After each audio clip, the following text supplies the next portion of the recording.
I think we can actually give an upset here, and I'm very hopeful, particularly with the goalkeeper that we've got between the sticks, that we can actually keep them out and have a good game here today. I think the pitch is looking reasonably well, seeing as they had a game called off last week, they had a game midweek. The crowd is looking good, as Julian mentioned earlier, a good turnout by the shots. I think it's going to be important. The supporters really do need to raise their voice today, because we need to win today. We need to get a couple of wins in the next 3 or 4 to actually just try and keep outside that relegation zone. Brilliant stuff, and I'm getting confirmation that temporarily we weren't on air, but I believe we should be now. If you just joined us or we've just come on air, I'm Rob Worrell, as you'd probably expect, and then as you probably wouldn't expect, I've got Julian Walters and Brian Bloomfield alongside me today. A show of force in the commentary box, and we're hoping for a show of force from the shots on the field. We've had a show of force already, or 2, from the supporters over in the stand away to our right, Julian, haven't we? The Shots fans, as you'd expect for any game, but particularly for one in the same county, a really good attendance. And as the players finish their warm-up now, they go over to those fans, and there's a real good show of togetherness, and that's going to be so key in the fight the rest of the season. Yeah, absolutely. And yeah, this is when you need your supporters, isn't it? When you're fighting for relegation, you need your supporters behind you. And I'm just looking over there now, and they really have. They've come in their numbers today, and they're getting behind the team. They're really fired up for this one, and I'm hoping that the players can feel that energy that the supporters are giving them, because today's by all accounts, we know this is going to be a tough one today. Brian's already alluded to the fact that it's not the happiest of hunting grounds, so we're going to need to be on our game. And I'm really looking forward to this one. I think, as Brian said, I think we've got an opportunity to do something here today. And Brian, as you sat here just over a month or so ago, didn't you, to watch the FA Trophy game, Eastleigh had a number of players in forward positions, not the names we expected. McCallum, who came on and got sent off, and he's now gone to Dorking, of course, on loan for the rest of the season. But in Harvey Saunders, who scored twice, and Aaron Blair, who was superb on the day, and also Josh Lundstrom really getting back to the level of form that got him the big move from Altrincham to Oldham. Well, I think the one we've got to look out for today is Harvey Saunders, as you said, who had an exceptional game. Aaron Pierre was really, we couldn't get anything past him on the day either. He had an exceptional game, and no doubt there is a Football League player in both of those players. It's going to be hard. The battle is going to be very hard in the midfield. They are physically, Eastleigh are a much stronger team. Let's not kid ourselves. There's a bit of difference in the physicality there.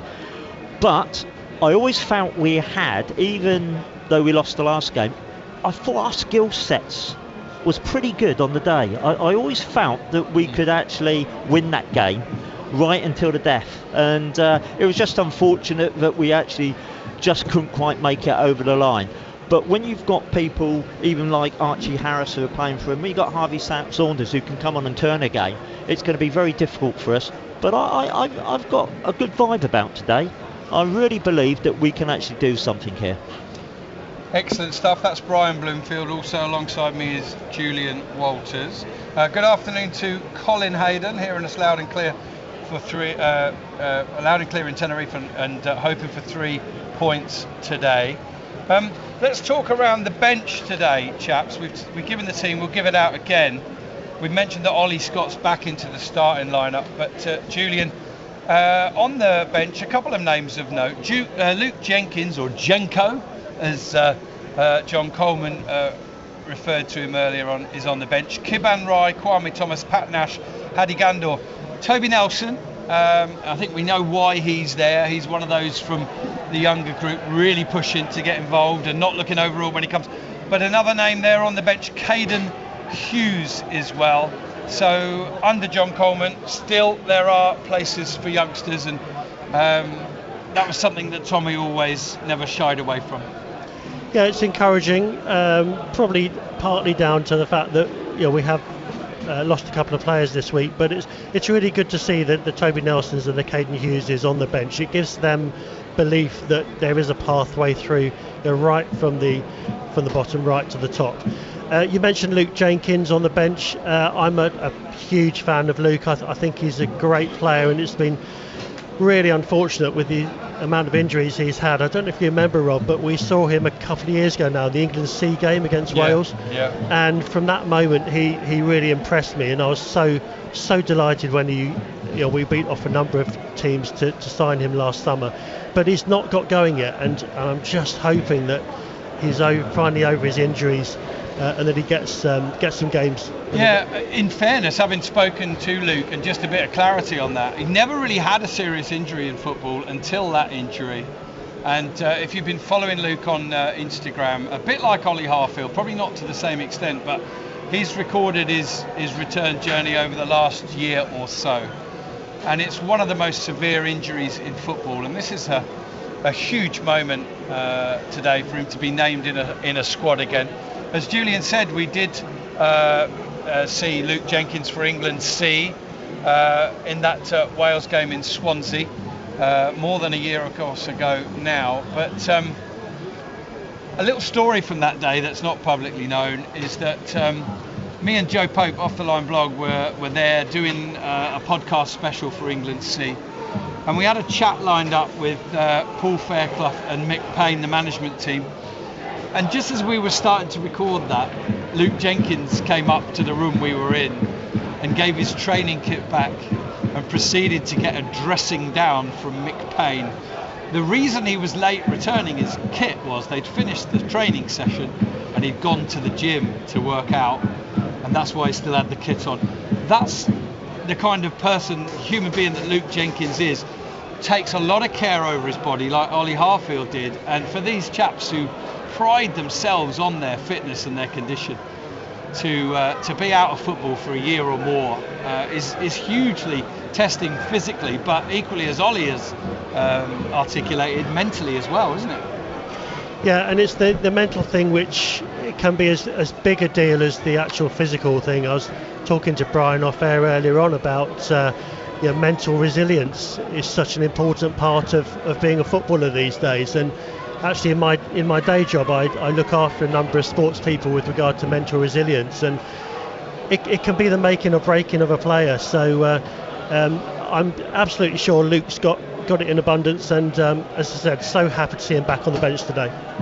It's a really good point that you make. I've spoken to a few footballers over the years, and it's what really sets them apart. It's less technical and more mental. Those that really push on, those that achieve consistently, and managers love players that they can really rely and depend on. And that's exactly what Luke Jenkins was prior to his injury. Just thinking aloud here, listeners, just doing my research on today's referee, Greg Rollerson. As ever these days, they referee across a number of leagues. He's had 4 games in League 2, some EFL Trophy and Premier League Cup games, but largely in the National League this season. In total, 15 games, 62 yellows and just the 1 red, so averaging 4 yellow cards a game. How important, Brian? Oh, sorry.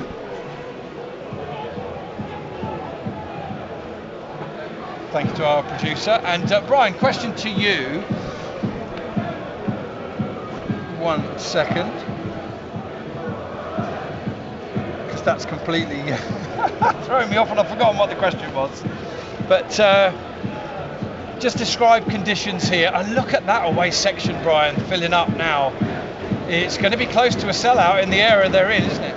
That is fantastic. Absolutely fantastic support. If ever Dean Wood thought he was going to be supported by the fans, well, I think it's fair to be seen. Look at the result we had last week, and yet they've turned out and they've absolutely packed the stand out. Just going back to what you said earlier, Julian, you were talking about the subs with Toby Nelson and Caden Hughes actually coming in. I think it's imperative that we get more and more youngsters coming through. I find it quite disappointing really over the years how many players we've had in the youth system that have actually gone on to have very good careers, and we ain't given them a chance. And we've had players that have come in once or twice and they've gone back out. You need players to be around for 10, 15 games to get a feel of it and to really get given a good go. I hope, and I really do hope, that we can get a few more of the youngsters in to actually give them a go. I think we've got a good setup in the academy. We've got a good youth system. Always had a good youth system. There's no reasons why we can't blood a few more. Obviously, we do have an injury crisis, so we've got to use them. But let's get them on the pitch today, particularly as the pitch is looking good. We've got good support here. It'll be a good day to actually blood them, in my opinion. Yeah, excellent stuff. Good points. Not going to be short of incisive punditry this afternoon with the team that we've got here. Just focusing in to take a photo, which I might get a chance to put on Twitter, of the away section under the roof in the stand away to our right, and then the gathering of Eastleigh home supporters, the other side of the no man's land. And frankly, for a home side and away side, it's quite embarrassing, that differential, isn't it, Julian? Yeah, I just trying to work out the numbers over there. There's got to be, what do you reckon, 350, 400 perhaps that's stretching a bit, but they're nicely compact in that corner. And already, I was talking to Brian earlier on before we came on air, the noise they're making is excellent, and I mentioned it before. I think the players are going to feed off that, and I'm really hoping that they can really step up to the mark today and produce the performance that we all know that they can do. I think the first goal is going to be crucial. Massive. Yeah, Eastleigh lost at home in midweek to Southport from the National League North, and that's going to be playing on their mind just a little bit. And if we can get that first goal, then who knows? The crowd might go a little bit quiet, and that might give us a chance to actually move on and get something from this game. I think that's a really key point. I want to reiterate it, because from Eastleigh's point of view, as you say, their confidence might be a bit fragile and vulnerable after that defeat in the week, but from their point of view, no better really than to have a big derby game against a side they've already beaten twice. Let's be honest about it, it's twice this season. It's 4 of the last 5 times the two teams have met, and this might be one of the reasons why Aldershot are reluctant to consider this as a derby, because they have the poorer record by a long way. Just more supporters coming in now. They've actually just given us a little bit more space as they continue to come in. So excellent. Really pleased to see the numbers turning out today. And as Brian mentioned earlier on, the pitch is looking okay, and everything is set up for a really good match this afternoon.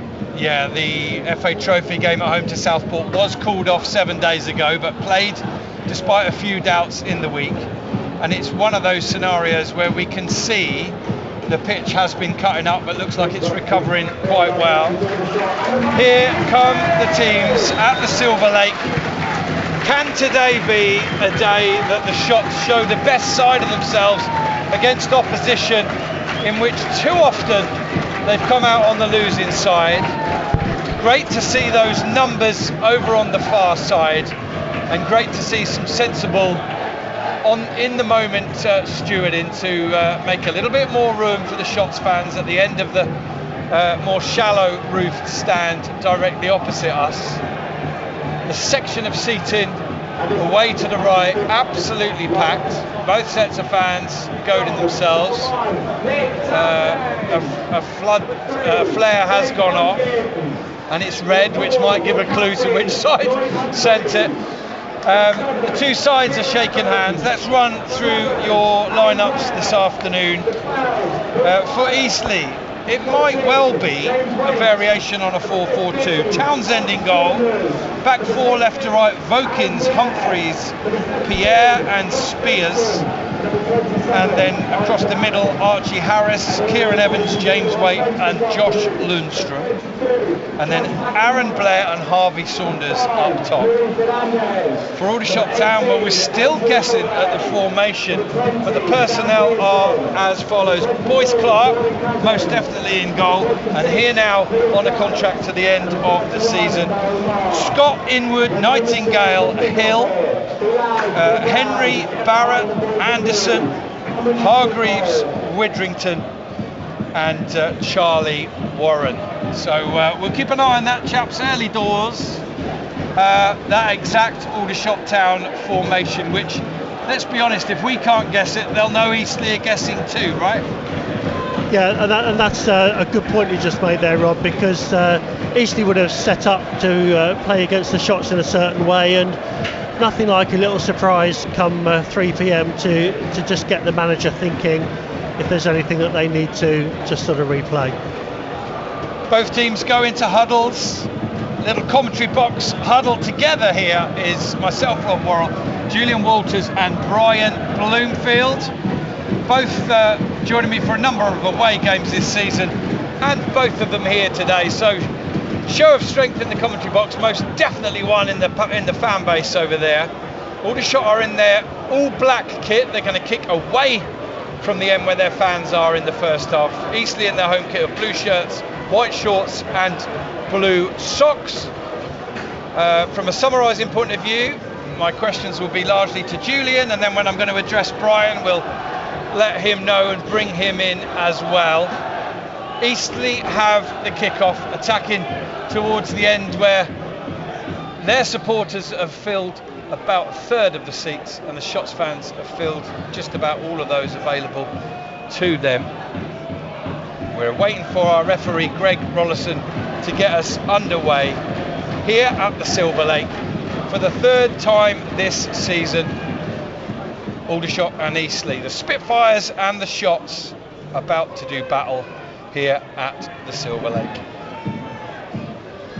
Can only be waiting for one thing, and that's 3 o'clock, and the referee shrugs his shoulders and said, doesn't matter that we're all here and ready, my clock needs to strike 3 before we get underway. With the amount of added time, you know what, it wouldn't hurt to kick off a minute early. I don't think anybody would really mind, would they? We're underway. Eastleigh have kick-off. They immediately go back to Lloyd Humphreys, who sends it out to the left. It's one in the air by Will Nightingale, and it's picked up by Kieran Evans, another player so impressive a month or so ago. Lloyd Humphreys was in the midfield then, now he's in the back four, and the ball is played back towards it's played back towards Boyce Clark by Ryan Hill, and Boyce Clark has to scramble away to his right and try and keep the ball in, and the assistant referee decided he didn't quite do so, and so he is given a corner to the Spitfires inside the first minute. 0-0, but a corner to the home side here. Lundstrom taking it right footed into the middle, punched away by Boyce Clark. He may have been impeded as he did so. No foul is given. The ball trickles into touch down in front of Julian, Brian and myself, and it will be a throw in to Eastleigh. Terrific atmosphere here. It was okay, it was decent from the Shots fans' point of view in the FA Trophy game, but there's a lot more here today. They really have turned out in their number. There's a coming together between Humphreys and Widrington. Neither got the ball cleanly. The ball squirted out to the left-hand side. Eastleigh have still got it. Pierre goes across the back line to Archie Harris, who might well be playing at left back here actually. We thought he was going to be further forward than that, so we keep an eye. Here's a ball over the top from Aldershot, chased down the right side by Cameron Hargreaves, out on the right side, sends an early ball in, it's headed away by Humphreys, and a good place as well because it finds Kieran Evans. Evans gives the ball to Lundstrom down the left side. Will Nightingale should cut out that. Good footwork from him, gets away from one player, rides another tackle, goes down, the ball goes into touch, and Nightingale wins a free kick, the first free kick to the Shots. Greg Rollison coming to his rescue there, and a lively start and a lively atmosphere, Julian. Yeah, good derby atmosphere here. The Eastleigh supporters have finally turned up this afternoon, even though we thought they weren't going to. Initial observations, Brian's pointed it out very clearly that Ollie Scott is down the left hand side here. We're thinking it is a back four with Theo in that holding position that we were discussing at the start, Barrett and Warren up top, with again James Henry sort of occupying a left sided midfield space. Here's Ollie Scott on the left, plays the ball back to Theo Winterton halfway through the Eastleigh half, now back to the halfway line to Inwood. He'll play it all the way back to Boyce Clark, who's in a sort of sweeper position now. He's coming forward unchallenged. Now he spreads it out to the left to Inwood. Inwood on the floor to Henry. Sharp turn, moves into a bit of space, tries a little ball into the penalty area. It's just cut out by Eastleigh.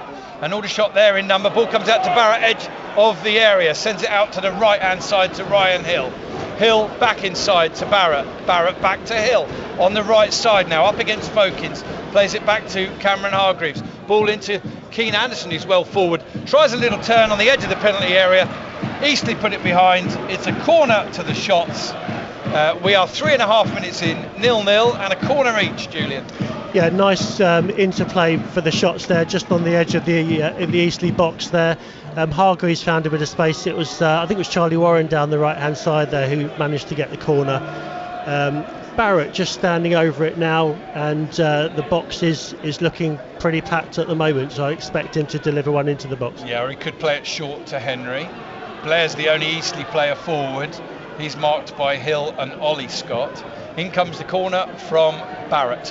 Header up and over the bar from Sam Inwood. About 10 yards out central, and he got a clear jump, and he's got to be disappointed that he didn't ask a question of the Eastleigh keeper or defence. Yeah, free header. Managed to find some space just outside the 6-yard box, and that really should have been on target. He's disappointed in himself for that, but a good opening few minutes for the shots. Yeah, first chance of the game. Here's Aaron Blair onto a loose ball between the two players. Great tracking back from Ryan Hill. Hill plays the ball back to Boyce Clark, and the irony that Boyce Clark has to scamper to his left to keep it in, and he does on this occasion. Approaching 5 minutes, Brian, just your thoughts and observations of the first 5 minutes, 0-0. Well, I think going on to something I said earlier, I think from a physical point of view, they've gone in on us a couple of times already. It just does show the difference in the physicality, but I think we've actually, from a skill element, have got more about us than them. I'm happy with the way we've set up with the four at the back. Theo in the holding role. He's put a couple of good balls out already, so it's a confident start. Let's hope we can continue in this vein. Yeah, absolutely. So are we saying then that Ryan Hill is playing as a centre-back? That's my question to you. Is that what we're saying? Because it's difficult. I'm still not 100% set on this formation. I think Hill's still at right back, Scott at left, the two centre backs, and then Widrington in front of him. So almost like a 4-1-4-1. Yeah, I'd give thumbs up to that as well. I think Widrington's just sitting in front of the two central defenders, and it's going to allow Ollie Scott and Ryan Hill the chance to move up and down the flanks if need be. Yeah, Keane Anderson is getting well forward. He's just gave a free kick away a minute ago, pressing on the edge of the box, and he was doing so again there. He's probably playing further forward than he ever has for Aldershot Town, Keane Anderson. Yeah, Eastleigh just playing the ball around in their own half at the moment, and as they were doing that, you've got Anderson, Henry, Hargreaves and Charlie Warren on the right hand side all pushing forward. Here's a good exchange from shots, and then Theo Winterton sends it over. Oh, very nearly bounced into a little pocket of space for Josh Barrett. I beg your pardon, Aaron Pierre couldn't get his head on that. In the end, it bounced through kindly with a bit of pace through to Townsend in goal. Here's a ball out to the right hand side for shots, brought down by Charlie Warren. It's interesting, isn't it? If anything, at times Josh Barrett is the central striker. Here's a forward run from Henry receiving the ball. Is he onside? He is, but the ball is just beaten to the ball by Pierre, who heads it back, and Townsend scrambles over and saves it going behind from a corner. Certainly Aldershot are giving Eastleigh a few things to think about in these opening few minutes, and you'd hope from a shots point of view that they can get some reward early, because whatever the formation, the surprise wears off by the minute, right? Yeah, absolutely. I think the interesting thing for me, there's been a couple of balls over the top of Pierre in central defence, and Brian mentioned his strength, but he doesn't like the ball over the top of him, and a couple of times he's been caught out with that, and I think that could be something that we can work on, as long as the ball is quick early and the Josh Barretts and Charlie Warrens of this world know what's going on, so they can run onto it. Well, we're nearly 8 minutes in here at the Silver Lake. Eastleigh 0, Aldershot Town 0. And if you've just joined us, the only real effort towards goal so far came from Sam Inwood, with a header from 10 yards out, which was always going well over the bar. Might well have done better because he rose unmarked relatively, but just mistimed his jump. He's about to take a throw in for the shots now. We've got a 3-man commentary team here for BBC Surrey Sport at the Silver Lake. Myself, Rob Worrell, Julian Walters and Brian Bloomfield. Oh, Hargreaves very nearly burst the back line there, but just the ball bounced away from him. Eastleigh have got it again. Archie Harris sends it forward on the left-hand side, sends it straight to Ryan Hill. Across to Tommy. I beg your pardon, Tommy is not making a playing comeback. Theo Widrington. I'm not sure I've ever done that, but I'm sure you'll get the amusement in that one. I'm pretty sure Tommy is involved with Eastbourne today, as is Will Armitage, who's left the club, gone back to his, and joined Tommy at Eastbourne. Joining a couple of other ex-shots as well. Is a good ball forward, cut out well by shots. Henry, Anderson into Barrett. Barrett back to James Henry. Tries the ball. Is that a handball? Yes, it is. Free kick to the shots. They've taken it quickly. Warren's burst onto it. Shot inside the area. Oh, and he's put it just wide. Great quick thinking from Shots. Well done to the referee who allowed the quick free kick. And Aaron Pierre is shown a yellow card, I presume, for dissent. Sadly, though, despite Aldershot's quick thinking, Charlie Warren from just inside the area dragged his shot wide. Yeah, I think the yellow card was for the initial handball, which caused the free kick in the first place. But really nice, intricate passing, little 1-2s, little triangles between Henry, Anderson and Barrett. And Henry's quick thinking there found Charlie Warren on the edge of the box. Snapshot with his left foot, dragged it just wide. I think you could be right. So the referee's obviously deeming that as a very deliberate and cynical handball to stop Aldershot breaking through the final lines. He would have been quite clear on that. You don't often see referees pull out yellow cards so early. As Eastleigh could be pressed out of it here in the edge of their final third. Good work from Humphreys. Sends the ball down the right channel. That's going to go straight into touch. And as we just passed the 10-minute mark, Brian, I'm not necessarily going to come to exactly every 5 minutes on the 5-minute mark, but a good spell of play from the Shots, and they've produced the only 2 chances of the game so far. Yeah, and they were both decent chances, really. Yeah, very good. And as I indicated earlier, our build-up play is very good, very skillful. And I have to say, the only thing that's slightly missing is that, as Julian said, Pierre's been actually caught a couple of times. We just haven't got that extra speed running onto the ball. So maybe these slow build-ups and quick passing as we get towards the edge of the area is the way to go. And it's looking really good. We're very confident. I get the feeling that the Eastleigh players are like looking at each other saying, you're doing this wrong, you're doing that wrong. So all right, well, thank you, Brian. We'll bring our listeners up to date. Aldershot got a free kick just outside the area, probably 15 yards actually out from the area on the left-hand side. Widrington and Barrett are over it. Spot on there though, Brian, with the analysis. I think you're right. But you'll remember the shot started brightly in the FA Trophy game as well.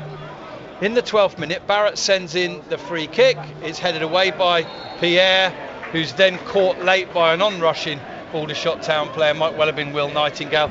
And free kick to the home side in their own penalty area. And we will update our radio listeners very shortly. 0-0 in the 12th minute. A couple of early goals in the National League. Brackley 1-0 up against a very new-look Yeovil side that we'll see on Tuesday night. Shane Byrne with that goal. And Solihull Moors 0, Carlisle 1, Georgie Kelly with that goal. Steve Ray says, afternoon Rob, Brian and Julian, listening in from the sunny Isle of Wight. Good game. Hope you're all playing it at home. Well, we're a little bit closer to you than normal, Steve. I do hope this time of year you're not wearing that mankini. On we go, 0-0 into the 13th minute. Hargreaves hooks the ball over his head, picked up by Humphreys. Good close exchange from Eastleigh, and then a good, well-positioned tackle from Sam Inwood. Spreads the ball out to Keane Anderson. Aldershot do look set up to counter quickly here, but the ball out to the right-hand side is brilliantly read by Archie Harris. He sends it forward to Aaron Blair, who's going one-on-one against Will Nightingale. Nightingale temporarily holds him up. Blair picks the ball up again, exchanges passes on the left-hand side, and then this time it is given away to Ryan Hill. He sends it down the right-hand side, and it's held up nicely by Hargreaves, who sends it inside to Charlie Warren, who bursts forward, giving the ball back out the right-hand side to Hargreaves.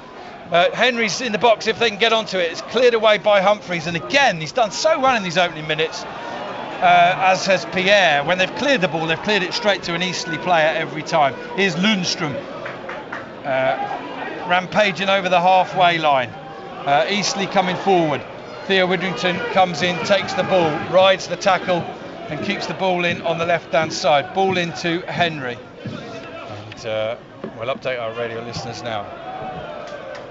Yeah, nearly 14 minutes gone here, Gary. Really lively start for the Shots in front of a huge contingent of away supporters. They've had the only two chances of the game so far. Sam Inwood heading over from a central position 10 yards out when he might well have done a bit better and got it on target. And then Aldershot taking a very quick thinking from James Henry. Charlie Warren bursting onto it and just dragging his shot wide right of the Eastleigh goal. The Shots have started the better, but it's 0-0 after 14 minutes.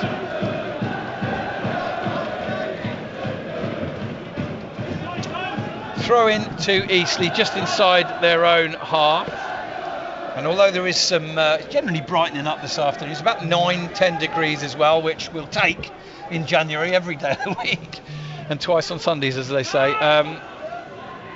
Plenty of sunshine because of the depth of the stand here and where the sun is. About half the pitch is in sunshine and half of it in shade.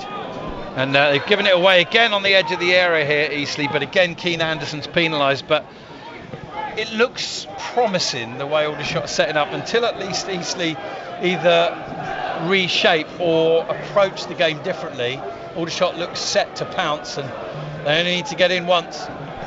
Yeah, it's the press which the Shots are playing as is looking effective at the moment, and as it stands at the moment, I'm not entirely convinced that Eastleigh have got the players to get out of the press every single time. As you say, it only takes one moment to beat this defence, and the Shots are going to be in. Henry is playing high up alongside Barrett in the press, and also Anderson is moving forward as well with the press. Here's Boyce Clark shut down as he played it forward, but he has found Keane Anderson, who strokes the ball out to the left side to Ollie Scott, into James Henry. He's finding a lot of space, James Henry, in that midfield area. That's where his intelligence and the experience comes in.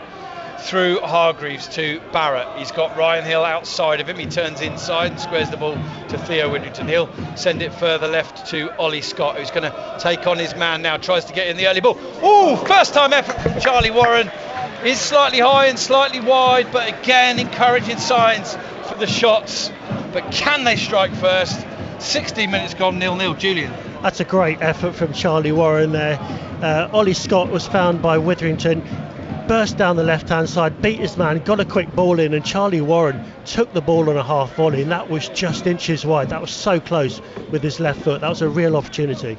Goal kick then to Eastleigh, taken by Townsend. Land just inside the Aldershot half. Scott jumps well, hooks the ball over his head. So good to see Ollie Scott back involved. There's a ball over the top. Barrett will chase. He might get onto it at the edge of the area. Oh, and he passes right, thinking that Warren was to his right, and Warren was right behind him, and he just gives the ball away. I thought there was absolutely begging for a Josh Barrett lob there. Yeah, it was set up nicely for him. Unfortunately, wires were crossed. Charlie Warren ran to his left, over his left shoulder. Josh thought he was running over his right shoulder and basically just gave the ball away. He's absolutely furious. Not sure with himself or whether he's just furious that the chance went begging. I think he tried to do what he thought was the right thing. He thought that that Warren was attacking with pace to the right of him, and he wasn't. He was literally right behind him. It's a throw in here to Eastleigh, just inside their own half, and the referee just holding play up so Ryan Hill could retie his shoelace. He's up already. We're back underway. And the problem in a lot of these games between Eastleigh and Aldershot, for Aldershot, is that in the periods that Aldershot have been on top, they haven't scored. And it's the same predicament again, Julian. Yeah, you look at so far. The first 18 minutes. Oh, Witherington's in here. He plays it into Henry, out left to Henry now, I beg your pardon, edge of the penalty area on the left side, plays it square to Witherington, who squares it to Ryan Hill. Hill's got Hargreaves just inside of him. Important that Aldershot pull their defence around, find position. Scott tries to send this in. It's cut out by Lundstrom. Lundstrom is fouled by Theo Witherington, and he tried to stay on his feet, and fair play to him for doing that, because if he goes down, referee has a decision to make there, card-wise, with Theo. Aldershot clearing the ball out here, only as far as Lundstrom. He's going to send it out to the left-hand side, where it will be picked up by Vokins. Harris makes an overlapping run on the outside of him. Ball in, cut out by Inwood, cleared out to the right. Hill's there with Archie Harris, but Harris does well. Good battle from him. Keeps possession. Goes back to James Waite. And then Vokins plays it to Blair. Blair holds it up. Cross is going to come in from the left. It's charged down by Ryan Hill. And the referee went to blow on his whistle as if to give a free kick, and then just pointed out to the corner, so he ducked that one, the referee. I think he realised that he was blindsided, and the one thing he could be certain was the ball had gone behind for a corner to Eastleigh, their second of the afternoon, 0-0. Yeah, I think he was a little bit grateful that ball went out for the corner there, but Eastleigh so far in the first 19 minutes haven't really threatened us apart from a couple of corners, so we just need to keep tight on this. Halifax 1, Boston 0. In comes the corner from Eastleigh to the far post, and there is a header from Pierre, but it's clutched by his left upright by Boyce Clark, who gathers the ball, really wants to get it out quickly. There isn't any quick options on.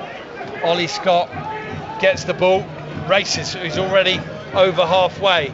Now he's being tracked by Kieran Evans, who comes across strongly and robustly, but referee says fairly, and the referee now stops the play for possible treatment to Ollie Scott, who's clutching something. I hope it's not his shoulder. I hope it's not his shoulder. He's just been held up there. He's got back up to his feet. I mean, interesting take from the referee there on that one. For me, it was a foul. What did you think? It was a little bit too heavy-handed for me, that challenge. Yeah, I was 50-50 on it, but then I'm surprised he's actually blown up, because it wasn't a head injury. It looks like he's going to do a drop ball. So I think he's going to drop it to Eastleigh, and I think he's changed his mind, the ref. But I'd rather he got the right decision, even if it's late. I think his immediate blow-in after he hadn't given the foul suggested that he had a second thought on that one. The frustrating thing is that Ollie's now got to wait 30 seconds before we can come back on the pitch. Yeah, Eastleigh have got it in their back four. There's a ball from Archie Harris, arrowed down the left side, chased by Aaron Blair, and Nightingale takes no chances, and he hooks it into touch just in front of the corner flag. Throw in to Eastleigh, and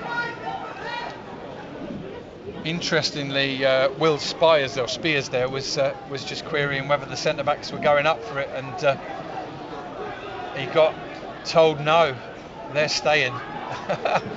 So that's a bit of uncertainty about the tactics for sure. Yeah, they're very wary of Josh Barrett. They've got 2 on him at the moment, just in case the ball breaks out quickly to him.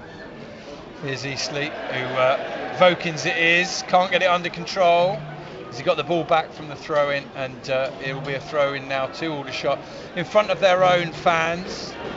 Not great on attempting a guess of the numbers today, but I'd say it's certainly upwards of 450, 500, could be as high as 600. I don't know. What do you reckon, Julian?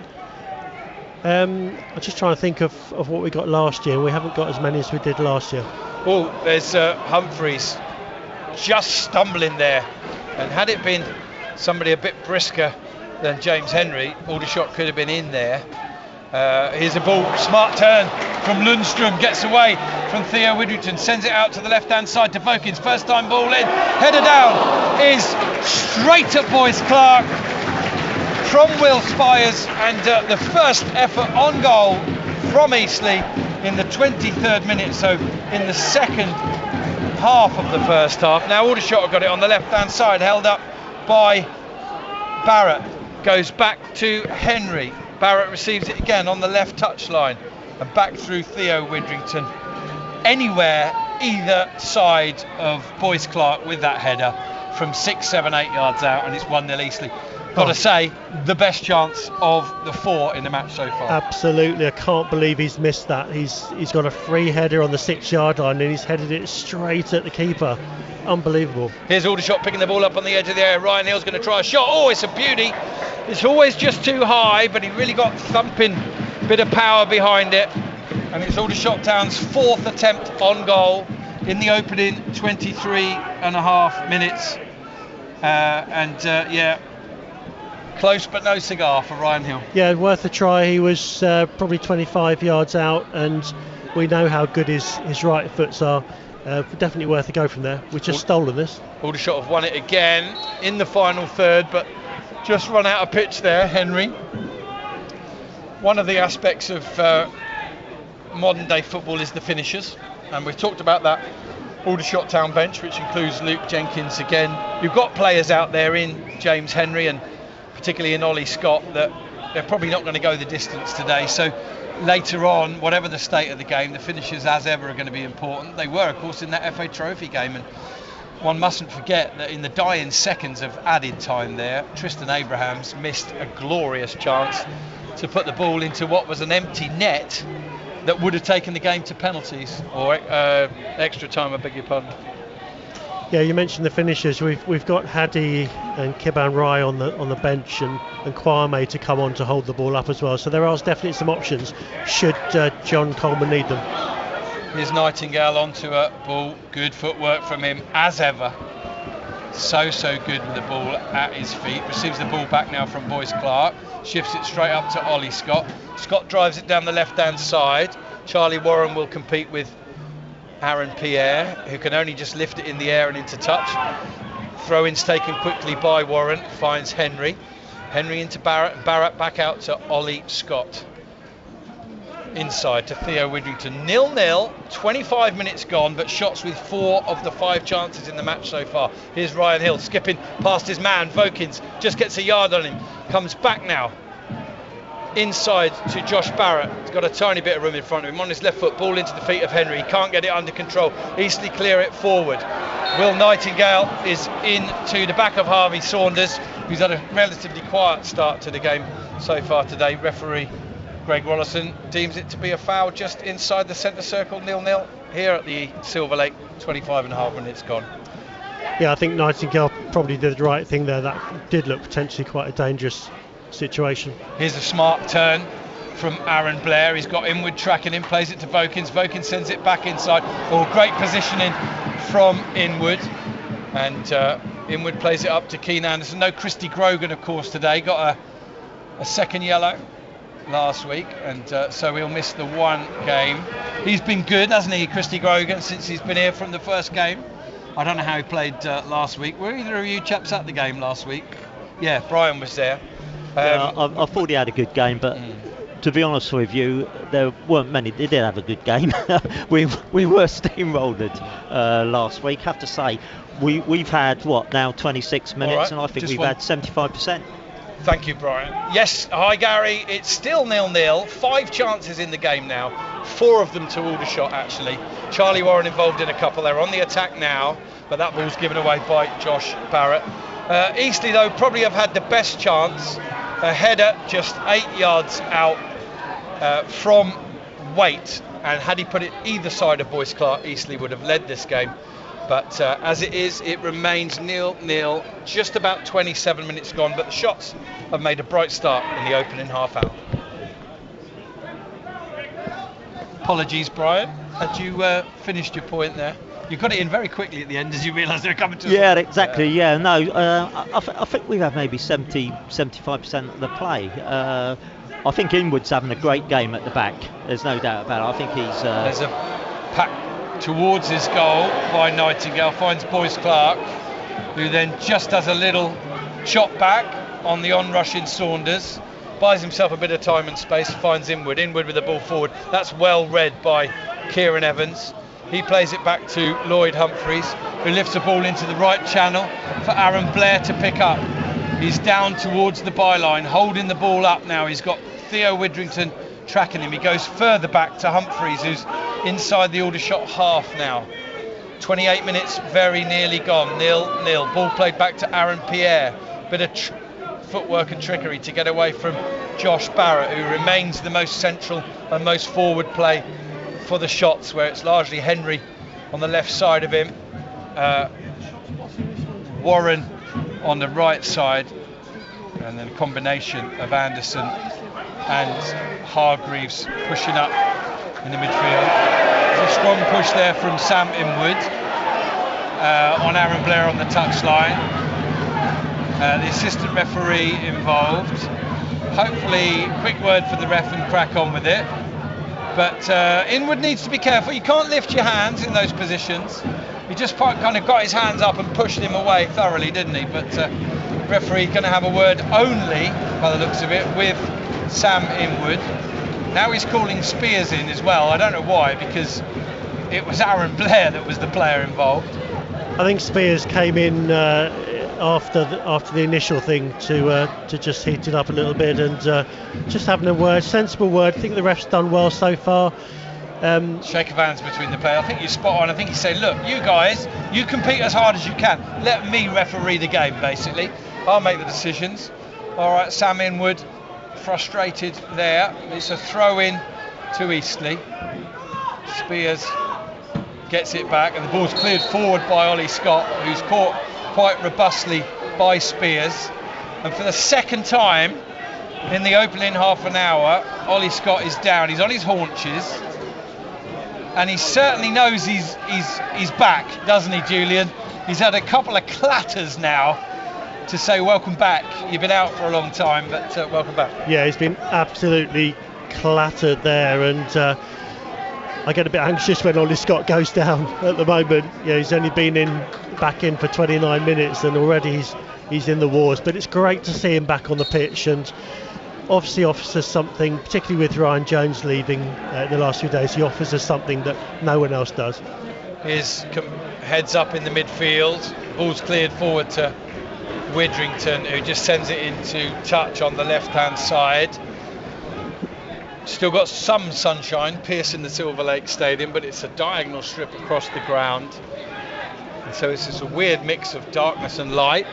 On this near side, Humphreys sends his throw down the line, one in the air by Inwood even, and then sent back by Humphreys, into touch again, off the back of the assistant referee. Inwood gathers the ball, and he will prepare to take the throw. It's probably going to be called back if he goes any further forward. He is. I think he was already chancing it, where he picked the ball up 10 yards ahead of where it went out, but he's now just inside his own half, and he throws the ball down the line. Humphreys beats Henry in the air. It's flicked over his head by Saunders. A punched header into touch by Will Nightingale.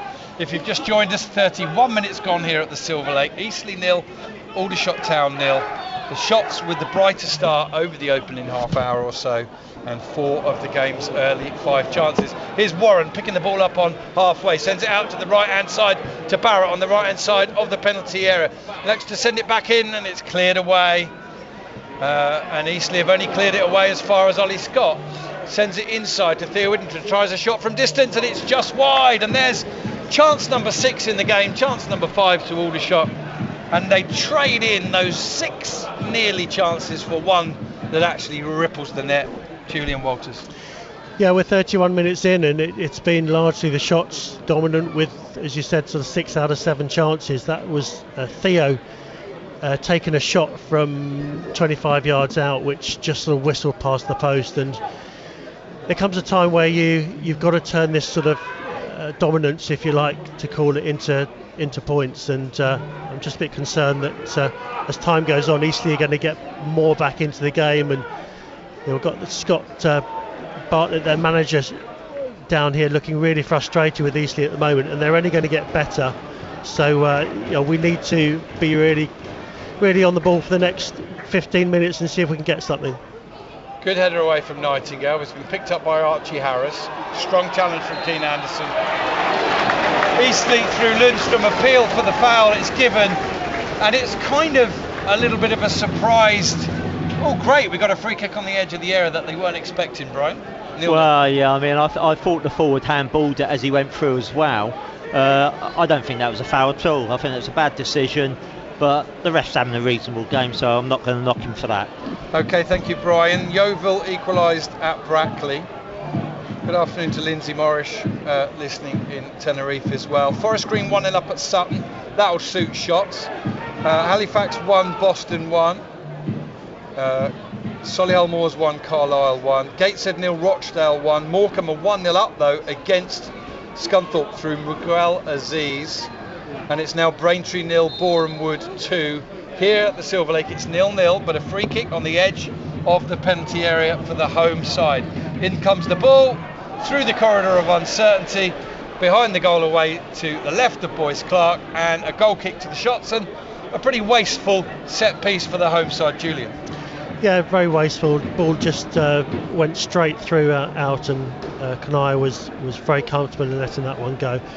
I'm a bit loath to say it at the moment, but Kanaya has been largely untroubled so far in this first 33 minutes, and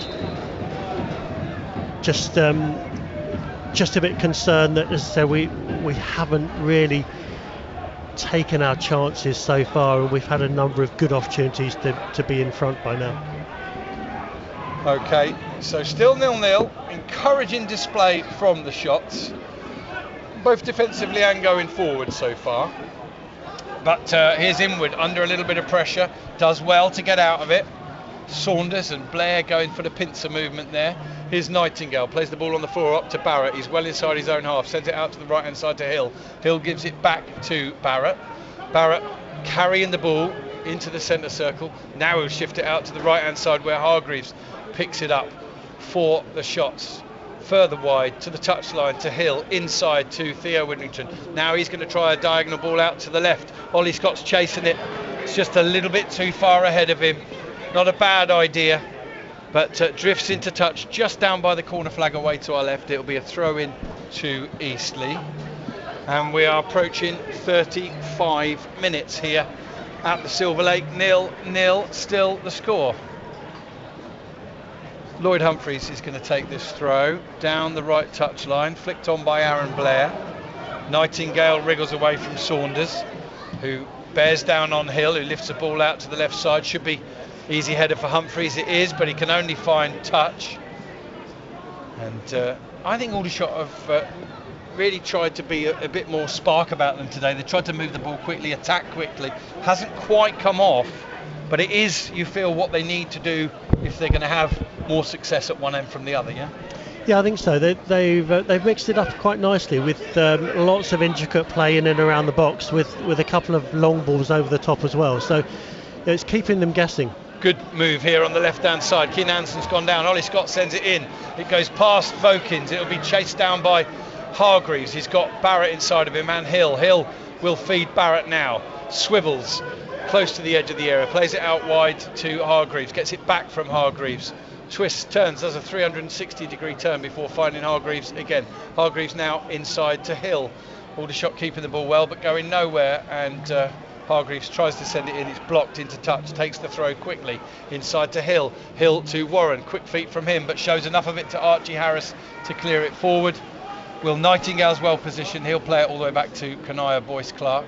They exchange passes again, and now Boyce Clark will send the ball out to Inwood. Inwood back inside. We're in the 37th minute, 0-0. If you've joined us late, where have you been? We've had Julian, Brian and myself, Rob Worrell, here today. There's a ball headed away by Harris, and then a clear and obvious and rather silly shove in the back of Lundstrom by Theo Whittington, right in front of the referee. Easiest decision he'll make all day. Julian.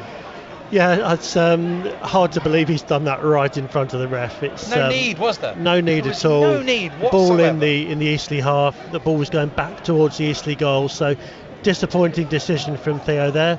This gives Eastleigh a chance from Townsend, the goalie, to launch one up to the front line. So again, just need to deal with this one.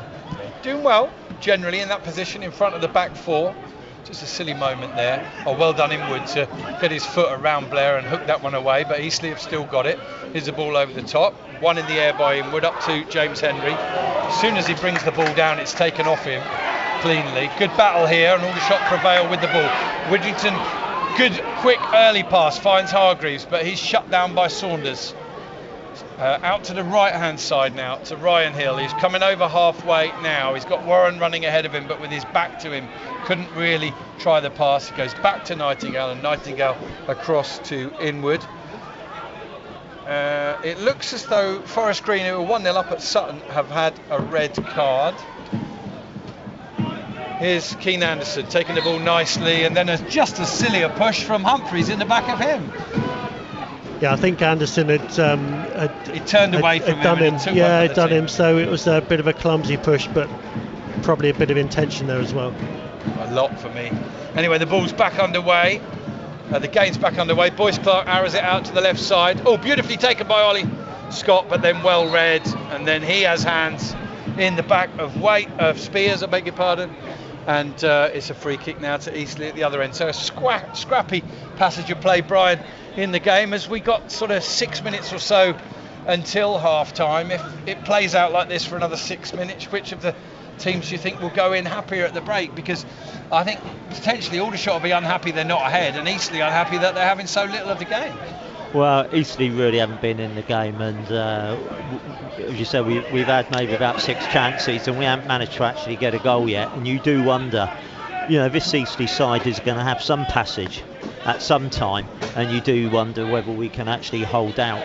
I have to say, I think Inwood, particularly on the left-hand side, he's moving central in defence, is having a brilliant game. And we just haven't got in the final third that clinical play, and we've been suffering with that all season, and hopefully it doesn't come to rue today, because we've had most of the good chances. Hopefully we can keep it moving. Barrett working hard to shut down the keeper, who sends it forward. It's one in the air by Lundstrom. Theo Widrington heads it on, comes back to Keane Anderson. He hooks the ball left, but it's sent forward by Spears. Inwood can head the ball on, but Nightingale's quickly across to get it under control. Runs out of pitch, throw in to Eastleigh, level with the edge at the Aldershot Town penalty area. Taken quickly, well won by Inwood, no foul according to the referee. Sends the ball inside to Josh Barrett, turns, he's in a bit of space, sends it out to the right hand side. It's not the best ball in truth, but Eastleigh get there first through Harris. He can only put it into touch. Throw in to the shots just inside the Eastleigh half. Taken quickly from Hill to Hargreaves.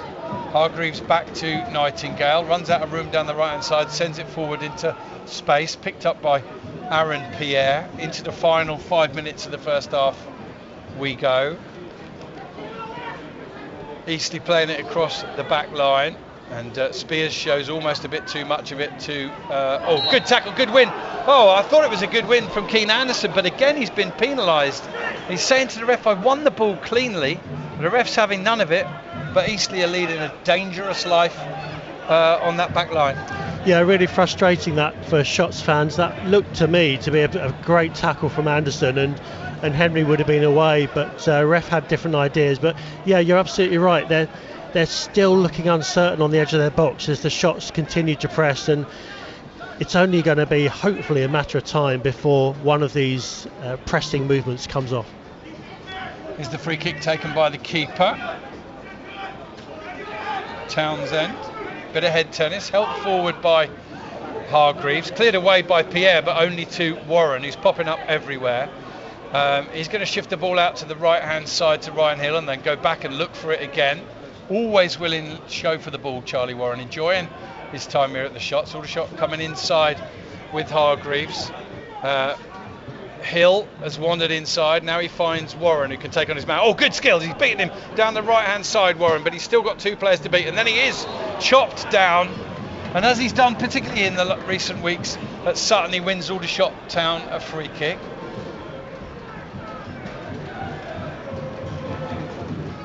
Indeed, there isn't. 42 minutes gone. Shots for the free kick out on the right-hand side now. We'll see how quickly they take it and whether we bring you that as well. But it remains 0-0. 6 chances in the game, 5 of them to the shots. They've bossed this first half. But can they get themselves a precious lead? Can they score first today? There's too much history in this one of the shots looking the more dangerous side, but not coming out with a result. If you can spare me another 10 seconds, we'll bring you this free kick. Barrett's going to take it out on the right-hand side. In it comes, and it's headed up and away by Eastleigh. So it remains 0-0 here, just over 2 minutes to go until half-time.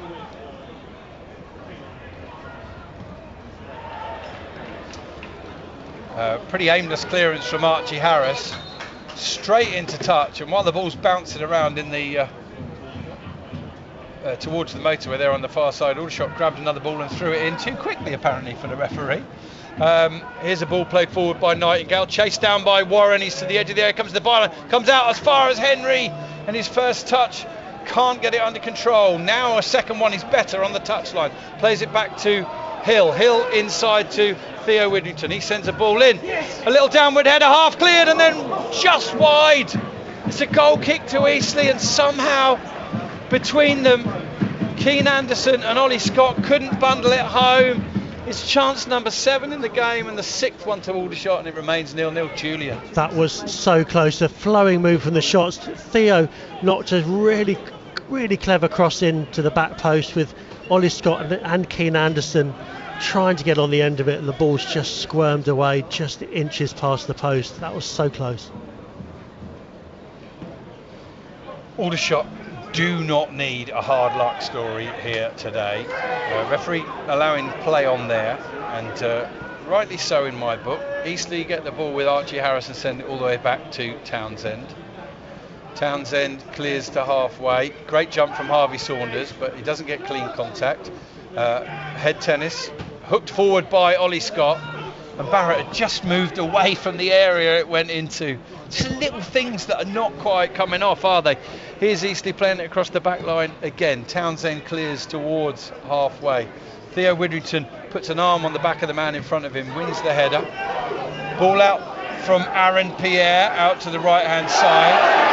Oh, and inward just eases the man off the ball, allows the ball to go out into touch, and a free kick's been given against him for that. Now there's no more contact there, no more contact than the challenge on Ollie Scott at the other end, Brian. No, I think what it was, I think it was because he actually pushed, he did actually have his hands up on him, and I think the referee just saw that as a blatant push.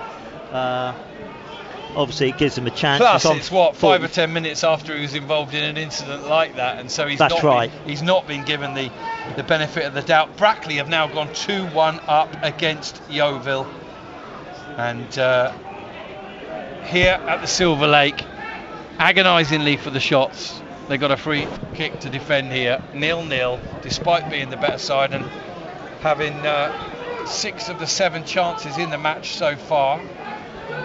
Vokins is going to send this ball in from the left hand side, and it's level with the edge of the penalty area, right by the touchline. Vokins sends it in. Boyce Clark comes, thinks about punching, and then catches it at the last minute. Great goalkeeping there, and the referee's given a free kick for something. Don't think it was offside anyway. Aldershot taking it quickly. Boyce Clark to Nightingale, who exchanges passes with Ryan Hill, and there is the half-time whistle. Must have been just one added minute, and I think Brian and Julian alongside me, we were debating how much added time there was. We got our answer: 1.5 minutes. How strange. There you go. I was just that free kick in just before half-time there. So impressed with Kanai, the way he's jumped up and he's collected that ball, and instantly his trademark for me is looking at a quick throw out as well. He's been superb, I think.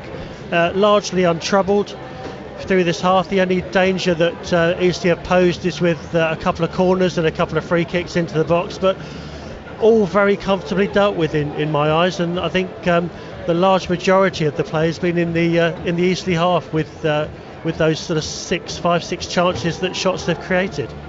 All right, we'll look at the half-time scores in a minute. I can confirm that it's Ricardo Rees who scored 2 goals on his debut for Forest Green, who's now been sent off this afternoon.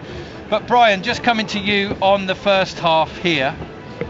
Well, Aldershot have ticked every box except the really most important one that counts. 0-0. Yeah, it's a bit unfortunate because you cannot see Eastleigh not having more of the game in the second half.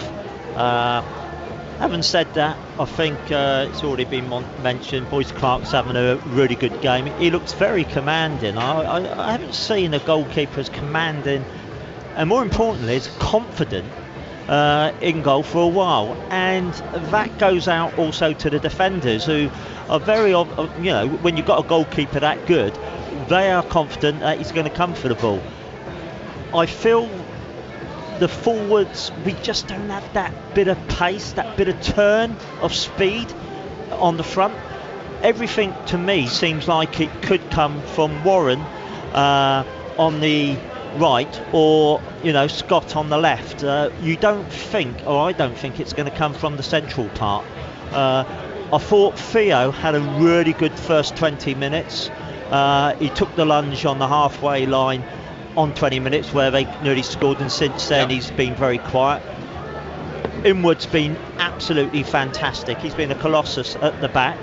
But we've had hang on, Brian. Sorry, couldn't hear anything from the studio, but I think you just wanted confirmation that it is indeed 0-0 at half time. The shot's the better of the two sides. Inwood, Warren, Hill, Widrington, and a combination of Ollie Scott and Keane Anderson, all with chances of some sort in that first half, but the shots have looked very solid at the back. 0-0 half time.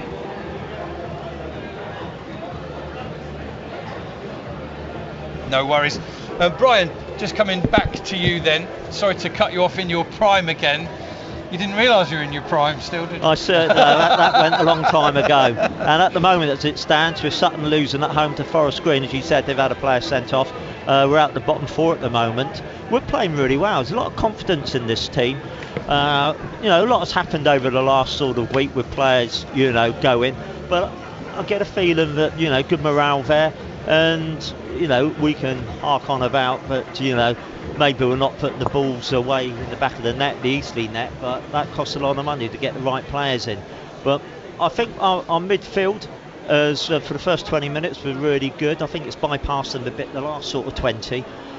But we're moving the ball from back to front very quickly. I'm very impressed with both wings.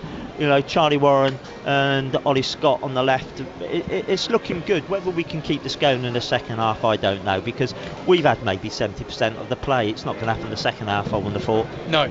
And Keane Anderson, Julian, coming to you, has been at the forefront of most of the good work Shots have been doing, and in the way they've set up today, he's been so close on 3 occasions to unloading Eastleigh right on their back line. All 3 times free kicks have been given against him.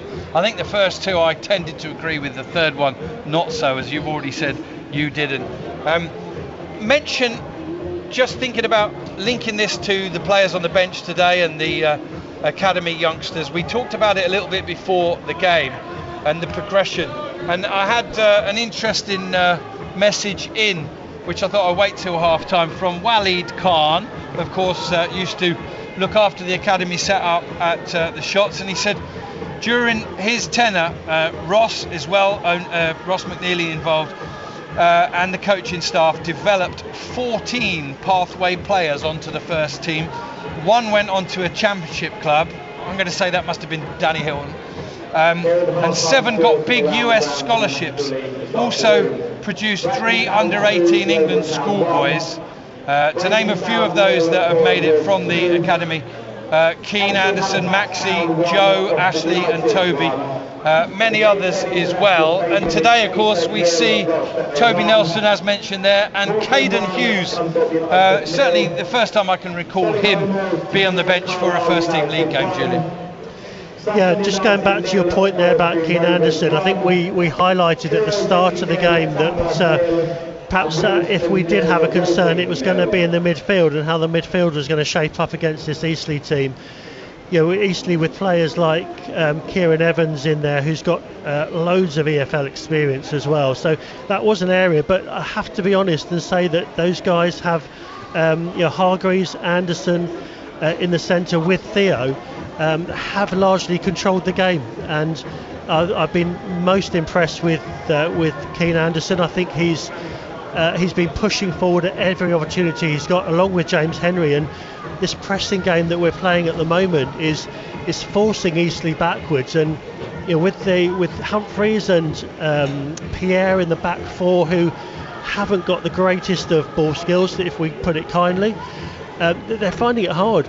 And Scott Bartlett, the Eastleigh manager, is going to have to come up with something different in this second half, similar to what Brian was saying, and I think he will. He'll come up with some answers, and so we're going to have to be equal to that. But yeah, I think Coleman's going to be the happier of the two, and at half time he's probably going to say something along the lines of, keep doing what you're doing, let's perhaps be a little bit sharper in front of goal and keep pressing.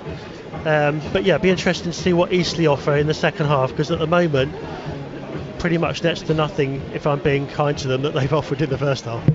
Thank you, Julian. Thank you, Brian. Before we put our microphones down for a very brief break at half time, just an update on the scores elsewhere.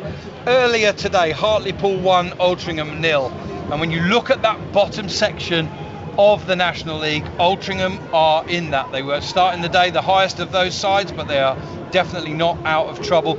Alex Reid with the goal, a penalty towards the end of the game, and you can hear an interview with Alex Reid on this weekend's NL Full-Time podcast. Other half times, Brackley 2, Yeovil 1. We'll certainly want new look Yeovil to get something out of that game from Aldershot's point of view, and Aldershot will go to Yeovil on Tuesday night. Braintree 0, Boreham Wood 2.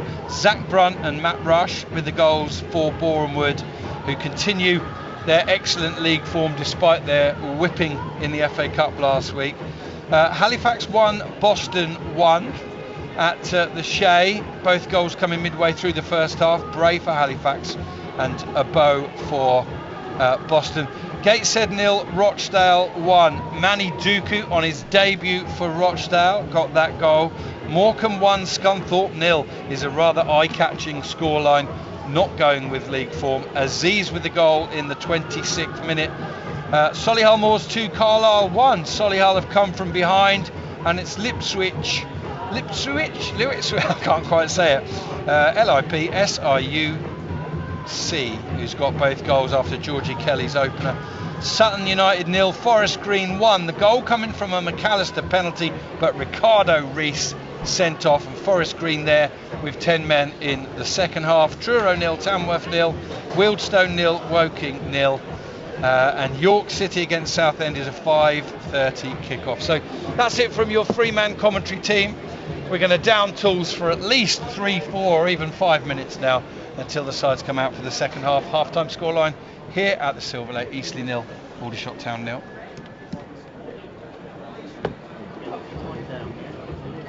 All right. I didn't read it out or say it because I just don't do the league tables at half time. I did it once when we were away at Notts County, 1-0 up, and we were 5th in the table at half time. We lost the game 3-1, and we were 15th at the end of it. And since that day, I do not do live team tables in the.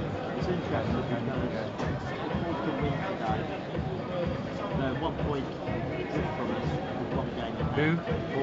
Okay. Yeah. Well, they do tend to run out of steam, but fair play to them. I mean, their manager, I don't know. I think he seems to have kept his job there longer than most ever would. I think he's kind of in with the owners a bit, isn't he?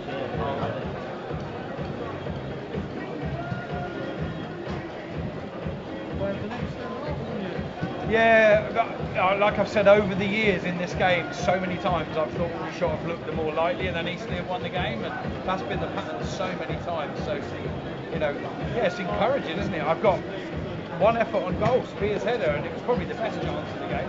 Heads it either side, it goes in. Do you say Spears or Spires? I think it's Spears. It's a right. You don't want the right back in the centre forward position, do you? No, exactly. And I couldn't. The ones that we didn't discuss it there, but Barrett passing the ball to his right when it was bouncing on the edge of the penalty. That is his domain. He does that. That's how he strikes. That's how and where he strikes the ball. Whether he thought that the keeper was well positioned and the lob wasn't on, I don't know. But Yeah, even the I drill got shot for it. He thought he was being just a clever option, and he ended up looking a bit of a fool. He thought that Warren was running right behind him, wasn't he? But I think it's the way all the shots set up that surprise easily, but they haven't particularly adapted to it. Whether they do in the second half is another matter. They need something else in there. Yeah, they can't reach from the calendar today. Who would you say is the most likely to come on? And Pearson, obviously, and Waruai.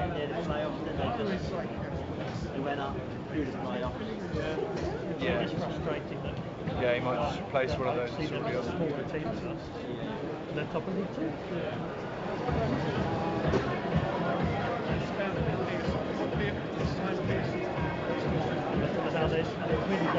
I'll end that run today.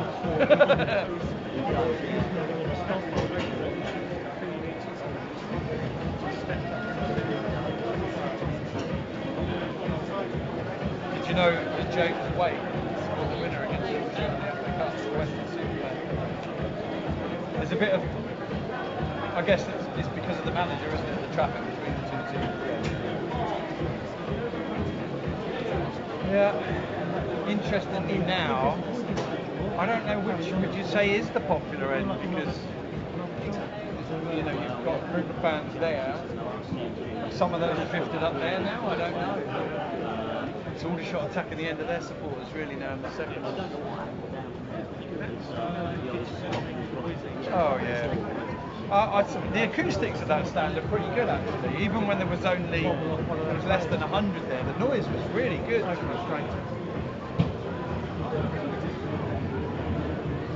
Had our first 0-0 a few weeks ago. First 0-0 of the season. I'm trying to remember who it was against now. Well, we are in and out of it.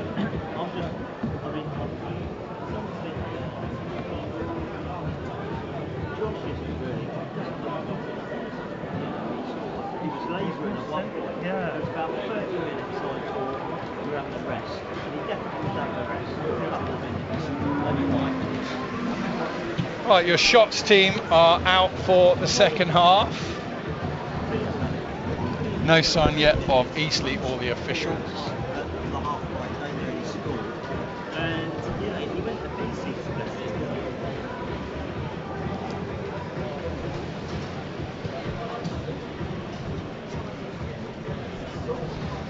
So back joining myself, Rob Worrell here, is Julian Walters and Brian Bloomfield.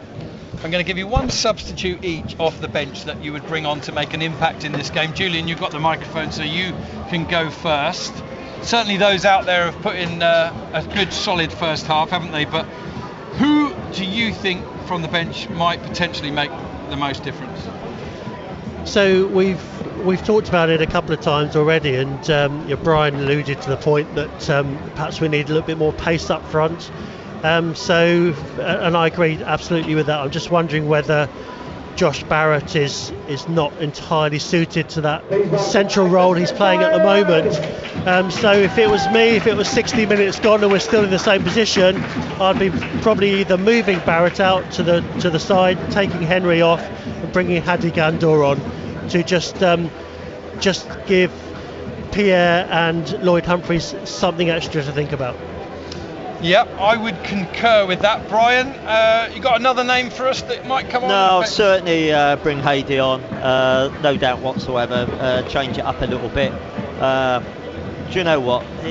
Caden Hughes, we don't know anything about him really, do we? I certainly don't, so it'd be interesting to see if he gets a cameo towards the end of the match. It'd be good to see one of the two lads come on, the new lads. Yeah, and another player that nobody's mentioned, who I think's got something. He's definitely got potential. Can he deliver on it? But Kiban Rai.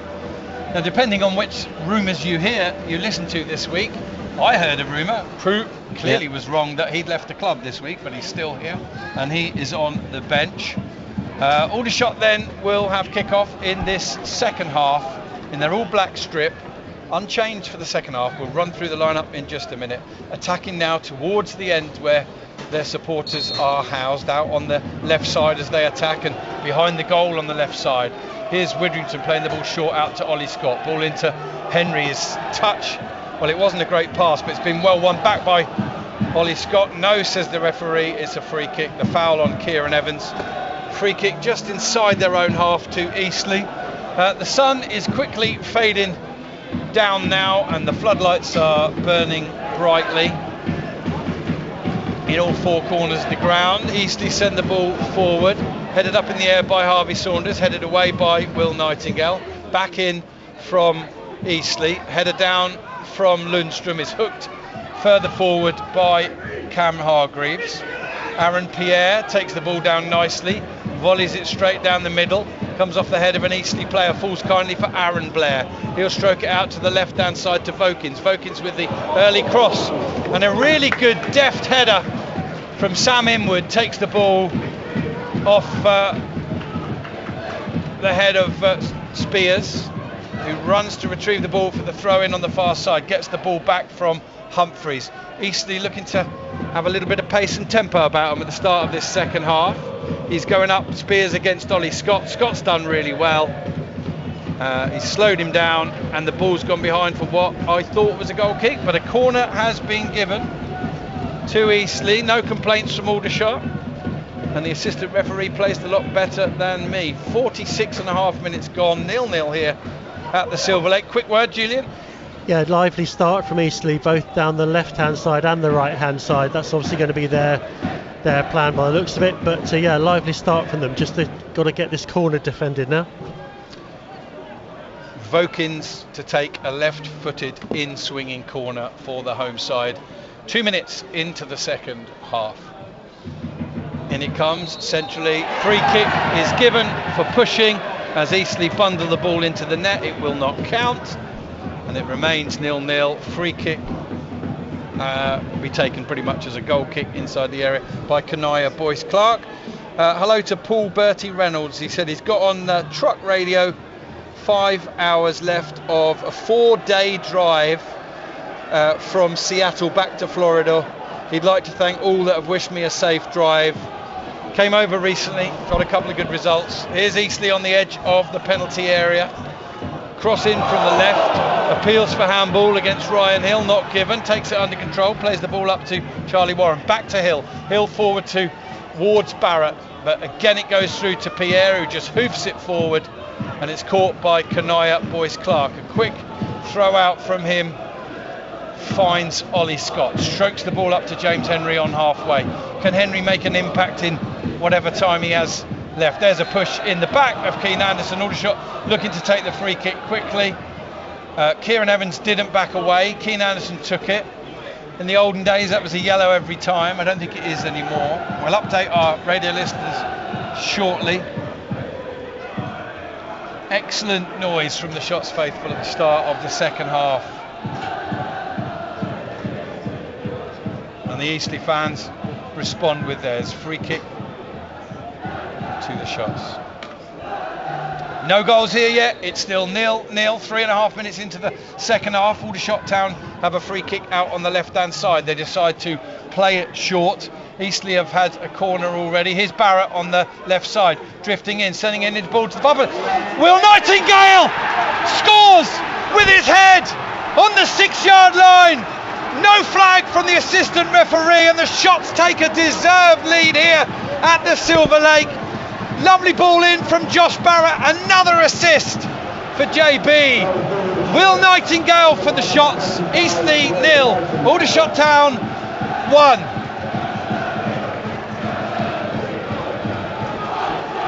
Julian, your thoughts?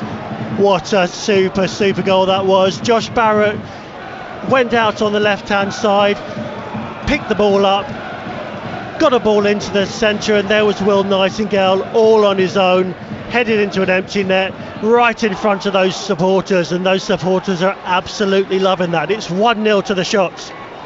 And just as you pass the microphone over to Brian for his thoughts, Yeah. not sure if I actually mentioned it in the commentary, but Nightingale's downward header was beating the keeper, all ends up, but it then hit the foot of the post, and we waited to see which way it went in, and finally, Brian, something goes Shot's way. Yeah, I think the goalkeeper, it seemed to me, got a touch on it as well, and it spun and it was spinning onto that post and actually into the goal. I have to say, it's nothing less than what we deserved, and let's hopefully we can keep our towels up and go on and get a second.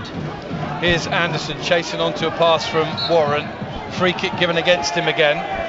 Halifax 2, Boston 1. That's a scoreline that will please Shots fans as well. Good afternoon to Greg Thornett, listening in from North London. Would 100% like to see Kivan Rai given a chance, especially with Ryan Jones leaving. And on we go then. The Shots with a precious lead. Another red flare has gone up. Oh, Theo Whittington's won the ball there and been immediately taken out. Just a free kick to the Shots. We'll give them time to just compose themselves. And I don't want to mention it every time Aldershot score, but we know they're vulnerable. All teams are vulnerable just after they've scored. So 10, 15 minutes now with nothing happening will suit the Shots. Yeah, and I mentioned it right at the start of the game. I was hoping that we would get the first goal because Eastleigh are going to be under pressure now. They've not produced anything in the first half. They're behind quickly in the second half now, and we've got a chance to launch the ball to the edge of their box too. Here's edge of the area, headed up in the air by Kieran Evans. He was impeded, infringed on the edge of his own penalty area. And it will be a free kick to Eastleigh, who've not been the better side. Now we'll see what response have they got. Sometimes when a team are struggling a little bit tactically and they go 1-0 down, it's almost a lifting of the pressure, isn't it? Because once you're 1-0 down, oh, there's a pull from Inwood. I think he's going to get a yellow card here for sure now. All day long that was a yellow. I think a yellow on its own, but given the previous 2 times the referee has given something against him, I think it's an absolute certainty this time. It has to be. The referee having a strong word with him as well, but surely he will, and he does show yellow to Inwood. Certainly lively crowd up, lively crowd now, Rob, and as you said, next 10 minutes is going to be crucial to the Shots to just control the game, calm it down a little bit, and limit themselves perhaps to the attacks just on the break.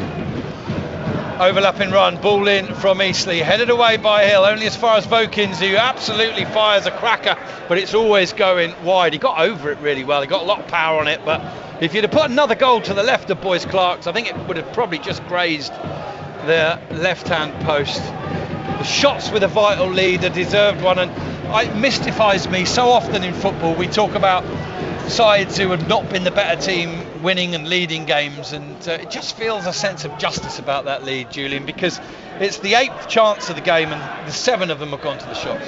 Yeah, fully deserved in my eyes, and about time too. You know, it's so nice to see the Shots take that lead, and it's an interesting position now because they're not used to it actually, being ahead that often. So, but looking full of confidence at the moment, and as we speak, Ryan Hill's got the ball in their half throw in and looking full of confidence. Plays the ball up to Warren, turns inside, then stands on the ball, but battles back to win it, finds Hill again. The Shots with their tails up. Theo Whittington drags the ball across the midfield to Ollie Scott. He's got Barrett running outside of him, finds him now. Barrett takes the ball first time, but well read by Eastleigh's defence, and then a really good showing and strong tackle from Lloyd Humphreys. Ball ends up in touch, 50-50 decision, and ref gives it to Aldershot.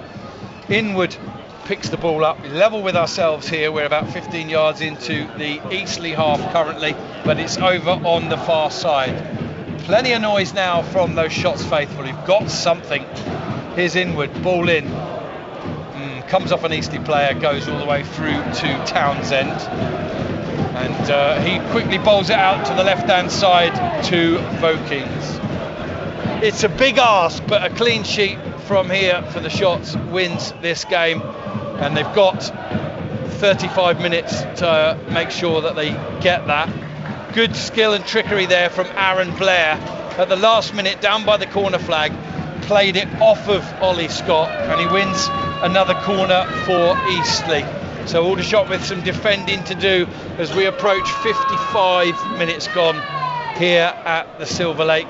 And Luke Jenkins comes back from a warm-up and takes off his high vis. We're going to see the return of Luke Jenkins very shortly. Probably, I would think, for Inwood, who's on that yellow card. In comes the corner. Boyce Clark jumps and catches it cleanly. He wants that early ball out. Can't see a really bold one, but he rolls it to Keane Anderson. Anderson carrying the ball down the left side. He's beaten one player. Now the ball's in touch. It'll be an Eastleigh throw just inside their own half. Word from you, Julian, while I just catch my breath. Yeah, great catch again from the corner from Kanaya. He's looking so impressive for me at the moment. And having said that, Eastleigh, yeah, they have picked their tails up since going behind, which is funny how sometimes you have to go behind before you get a response. But yeah, this game has gone up a notch. The tempo has risen, and at the moment it's difficult to say who is going to get the next goal. But Shots are now going to be making two substitutions. We've got the long-awaited return of Luke Jenkins, which I'm absolutely delighted to see, and also Hadi Gandor is going to come on as well. Looks to me as if James Henry is coming off. Spot on. I think we talked about that one. In fact, no, he isn't. It's Keane Anderson who's coming off first anyway, and Aldershot are going to send Jenkins on for him. It's standard practice now where you mix up the subs. You bring your defender on for a forward and then a forward for a defender or whatever. It is Henry and Anderson that are going off. A really good showing from Keane Anderson today. Relished being back in the side and getting 55 minutes out there. Yeah, it'll be interesting to see how we set up, because Jenkins is typically a defender, so he's coming into probably in the right back position, or it will change to a back three, because Ryan Hill has now moved into a much more advanced position. Yep. And I'm really looking forward to seeing Ryan Hill in that position, because he's not played there before, or very little this season. Yeah, Hill's moved into where Keane Anderson was. Congratulations, you've won yourself £592.50. Henry and Anderson go. So Josh off. Barrett's replaced Henry in that position. So Josh Barrett's moved out of the sort of centre forwards role, and that's where Hadi's come into, which is what we were saying at half time. Yeah, it is Inwood winning the ball, and it's picked up though by Blair. And Evans sends the ball forward. That should be cut out, and is by Luke Jenkins. His first touch back in the team is good. And then Aldershot send it out to the left-hand side, and Scott will send it all the way back. I'm so pleased for Luke Jenkins. I didn't realise he was this close. It's a wonderful moment to see him return to just play football again. And here in the middle of the pitch, Lundstrom outwits Hill, and then Warren very nearly takes the ball off Kieran Evans.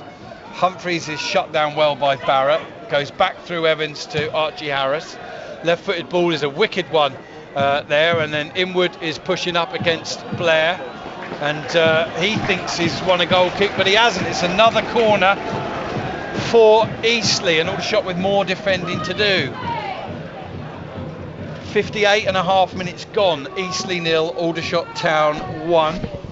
Well marshalled out by Inwood there. That's he's having a great game today, by the way.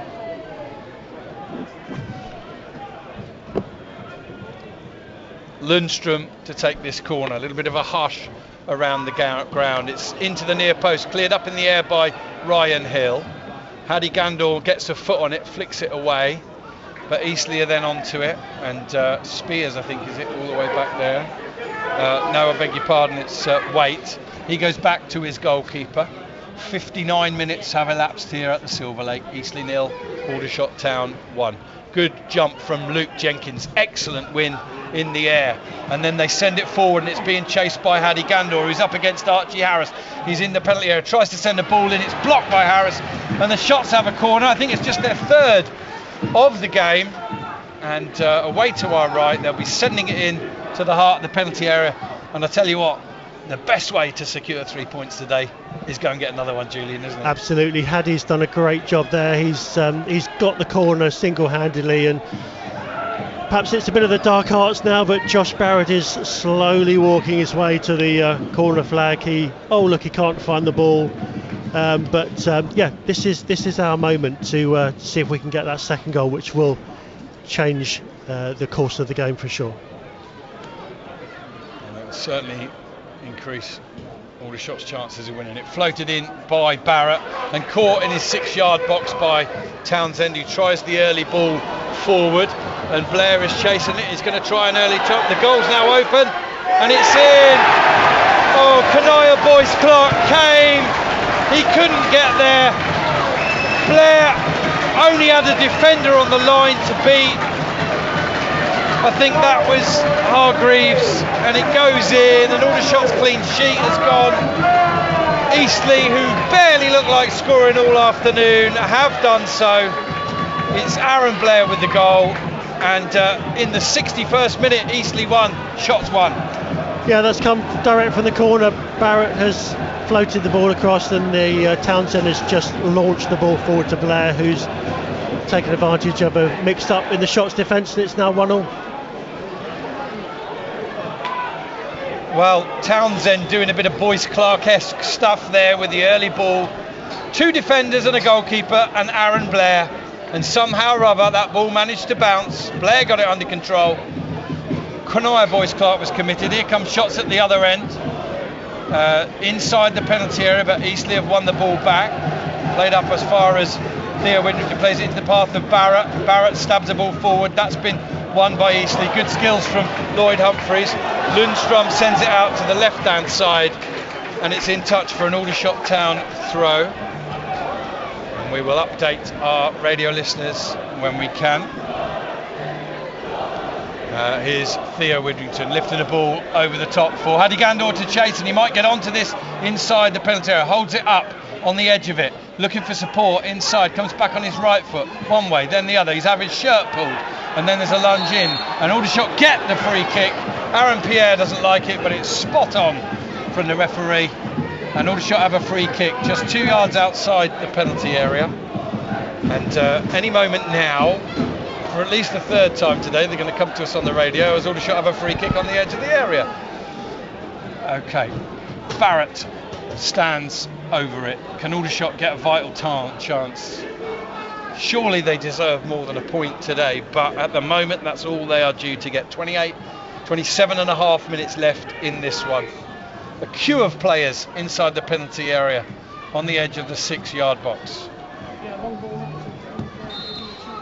Yeah, mix up at the back for Aldershot. It's 1-1. Here's another ball in, and it beats everybody from Barrett from the free kick. Yeah, it was an early taken goal kick from Townsend in the Eastleigh goal. 2 defenders and 1 keeper at the other end, plus Aaron Blair. The ball bounced. Blair got to it first. Kanaya Boyce Clark was committed, and Blair turned and just saw the open goal other than the defender on the line. He managed to send his shot wide of it. And it's hit the net with just the second chance of the afternoon for Eastleigh. A 50% strike rate for the home side. They're level. We've got 27 minutes left here at the Silver Lake. Eastleigh 1, Aldershot Town 1. Shots in possession in their own half. Ball played back to Nightingale. Gives it to Hargreaves, who goes back. Have the Shots got it in them to go again? Can they still go and find a winner? You might argue that a game away to 14th place Eastleigh, a draw is a reasonable point today, but they've played better than that. They've deserved better than that. But like we say, sometimes in football, you don't always get what you deserve, Julian.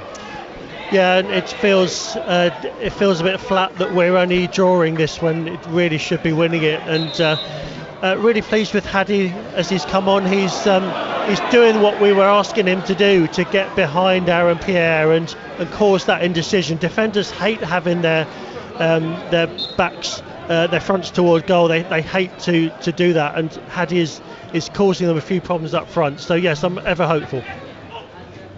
That's Julian Walters. I'm Rob Warren. We've got Brian Bloomfield here. We'll get Brian's thoughts on that Eastleigh goal in just a minute. Here's Luke Jenkins back in that shot side with great throw, headed on and then booted clear a little bit of touch of the old John Smith's. Other bitters are available. And then Hargreaves puts the ball into touch. Brian, just coming to you then. Well, awful moment at the back, mix up at the back for sure. I mean, when the Shots faithful see that on the TV, on whatever they're going to watch it on, it was shocking. It really was shocking. But give all credit to Aaron Blair, who actually chased down a ball that he should never have got. Here's Charlie Warren rampaging forward down the right hand side, strokes the ball into the path of Hill. Barrett's in the middle if they can find him, they can't. Humphreys picks it up on the edge of his own area, sends a ball straight through the middle. Hopefully it's got enough pace to go through to Kanaya Boyce Clark. It has indeed. So 25 minutes left, 1-1 here. Here's Luke Jenkins, a thumping ball out to the left hand side, one in the air by Humphreys. If he hadn't won it, Barrett would. Now it's headed clear and away. Lundstrom with a lovely bit of footwork and a turn sends it out to the left hand side to Vokins, who was shown yellow a few minutes ago. I'm not sure if I mentioned that in commentary. 1-1. Pierre goes back to his keeper Townsend, who has an assist, a bit like Boyce Clark with Frost the other week. Plays it forward. Jenkins picks it up on halfway. He quite likes being in that position on the right. He can get forward. There's a good ball from Hill into the path of Barrett. He's in the edge of the penalty area, slightly oversteps the ball, comes back, wins it again. He's into the air again.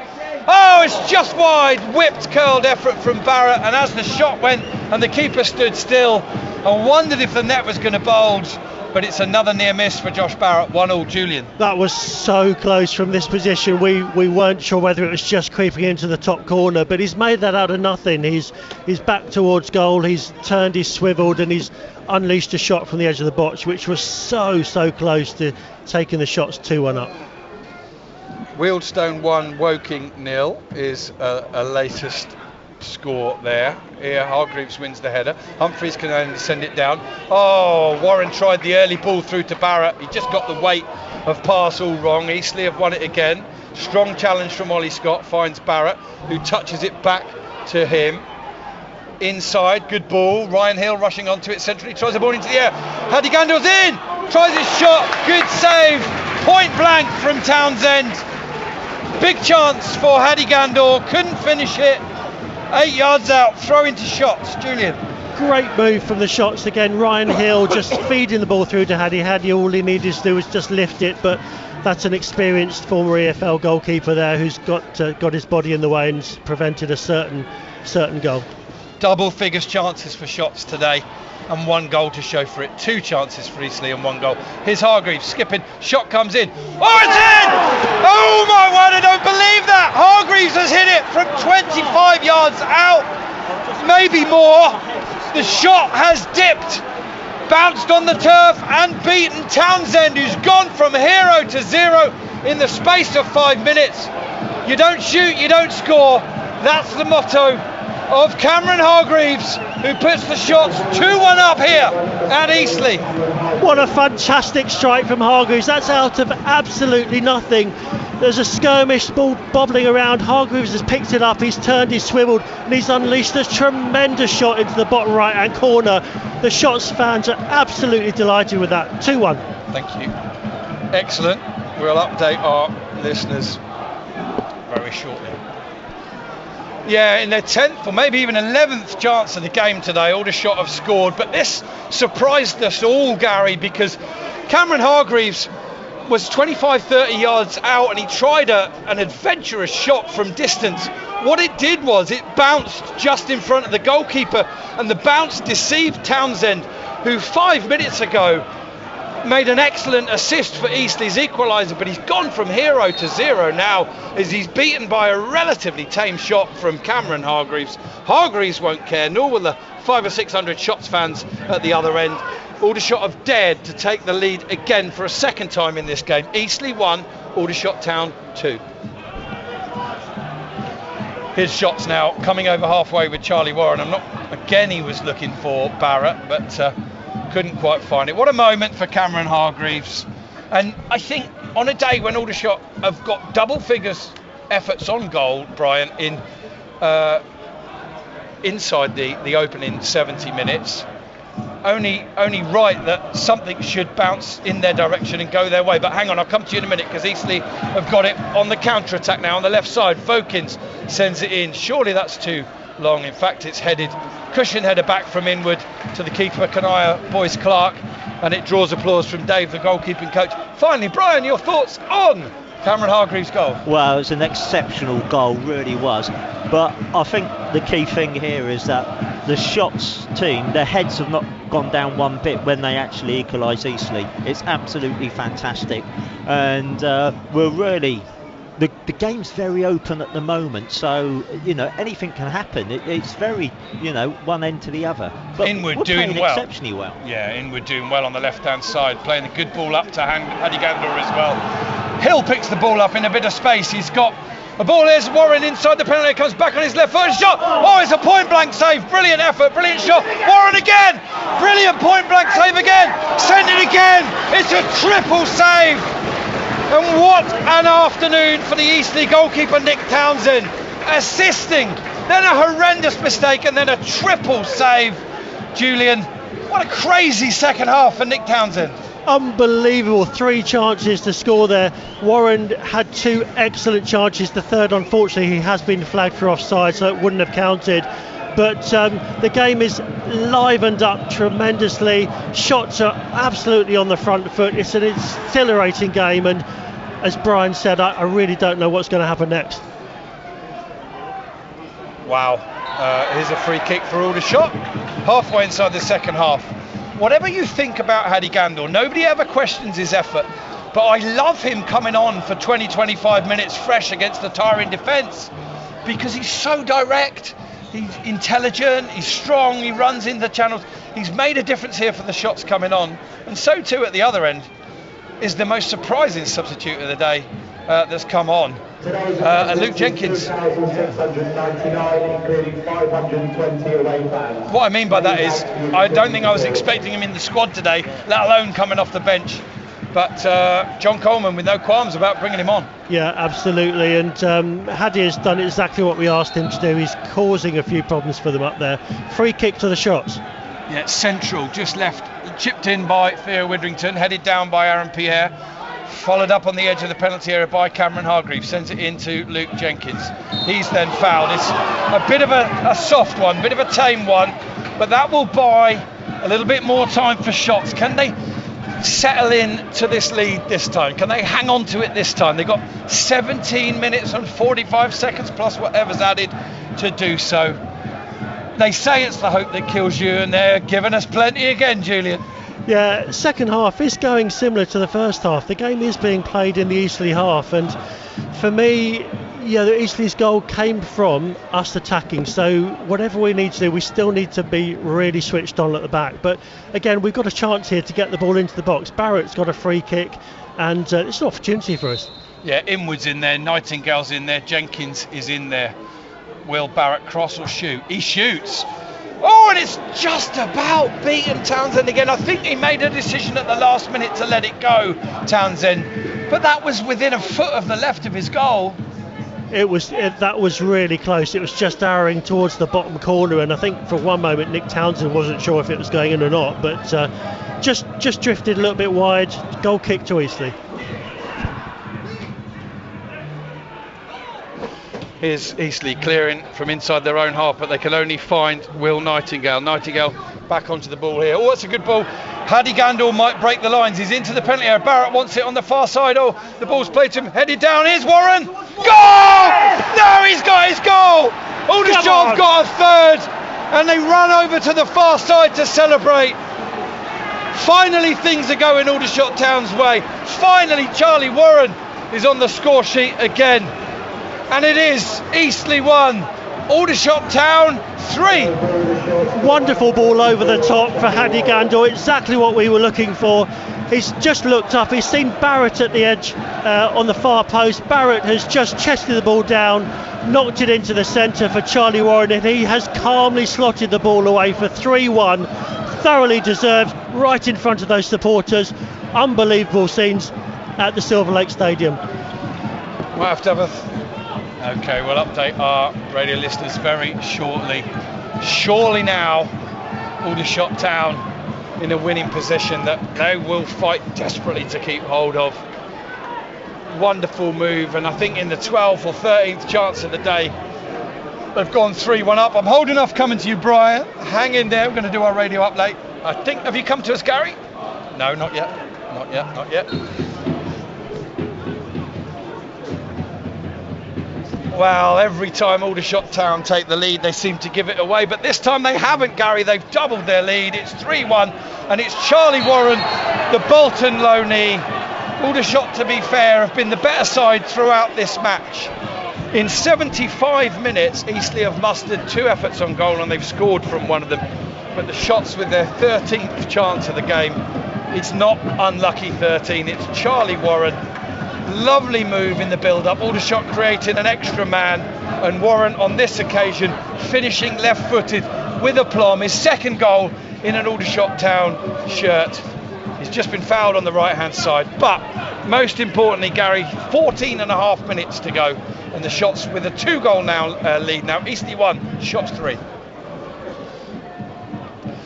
And as Theo Widdrington prepares to take this free kick from just inside the Eastleigh half on the right hand side, finally a chance for you to in fact, no, let's wait, Brian, let's let you have a decent word on that 3rd goal. Let's see what happens from this free kick. Hadi Gandor again playing his part. Lovely ball back inside to Warren. Was it from Barrett again? I can't remember. It was Barrett, his second assist of the game. Theo Widdrington sends this one in to the edge of the area. It's knocked down. Penalty, Aldershot Town. Handball is given. I think it has to be a penalty, doesn't it? It's inside the area. It is in fact, no. What's the referee given here? I think Theo Widdrington's appealing for something else. It's a penalty though. Yeah or not? What's the referee given here? It's really unclear. I'm so sorry, listeners. The referee he's pointed forward but not down towards the spot. And it's the Aldershot Town players that are not happy. I don't know whether they're calling for a red card as well. It's a handball in the penalty area. Ryan Hill's got the ball. He's picked it up. He's moved away from the scene. And it is going to be a penalty. Sorry for the lack of clarity there, listeners. But Aldershot 3-1 up. 13 minutes to go, have the opportunity here to repair quite a lot of the difference in the goal difference from last week, the damage that was done. Incredibly recently they've won 4-1, lost 5-1, and now they have a chance to go 4-1 up again. It's the skipper Ryan Hill against the man who's had a crazy second half, Nick Townsend. Hill steps up, right footed, and scores, runs over to the Shots faithful. After a little word in the direction of the Eastleigh fans, the Shots have a 4th. They have reward for their dominance, and it is Eastleigh 1, Aldershot Town 4. Brian Bloomfield. 520, delirious. 3 up here as well, 523 delirious Aldershot fans at the game today. 4-1. What a turnaround. We came here, what was it, a month ago or something, and we played well, and we came away with, with a defeat today. I have to say, I think the performance has been exceptional. Every player has been good, and there's been a couple of very exceptional team player performances out there. Everyone has worked their socks off today, and I have to say, even I'm astounded how good we've been throughout the whole team.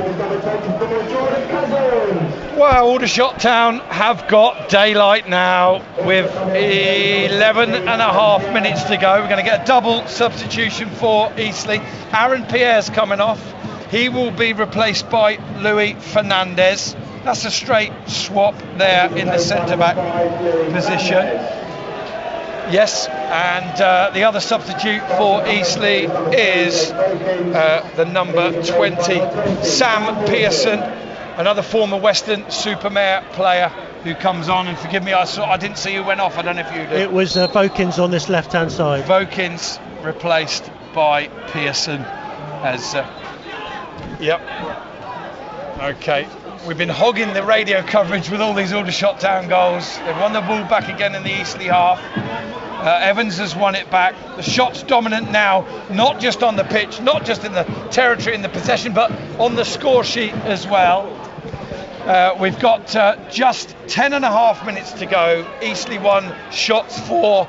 And I can't remember the Shots having a win like this, apart from, here's a yellow card for Warren. Eastleigh take the free kick quickly, send it inside, and the substitute Pearson's going to get a chance now, sends it inside. Ball's claims for penalty not given. Hargreaves clears away. The referee's not even had time to show the yellow card to Warren, but he will do when there's a stoppage in play. Warren won't care about that. He's scored, and Aldershot Town through. Well, here's a cross from Eastleigh into the area, and Boyce Clark jumps, catches it at the second attempt. And I thought the Eastleigh effort was going to just beat him there, but it doesn't. 10 minutes gone, crazy second half here at the Silver Lake.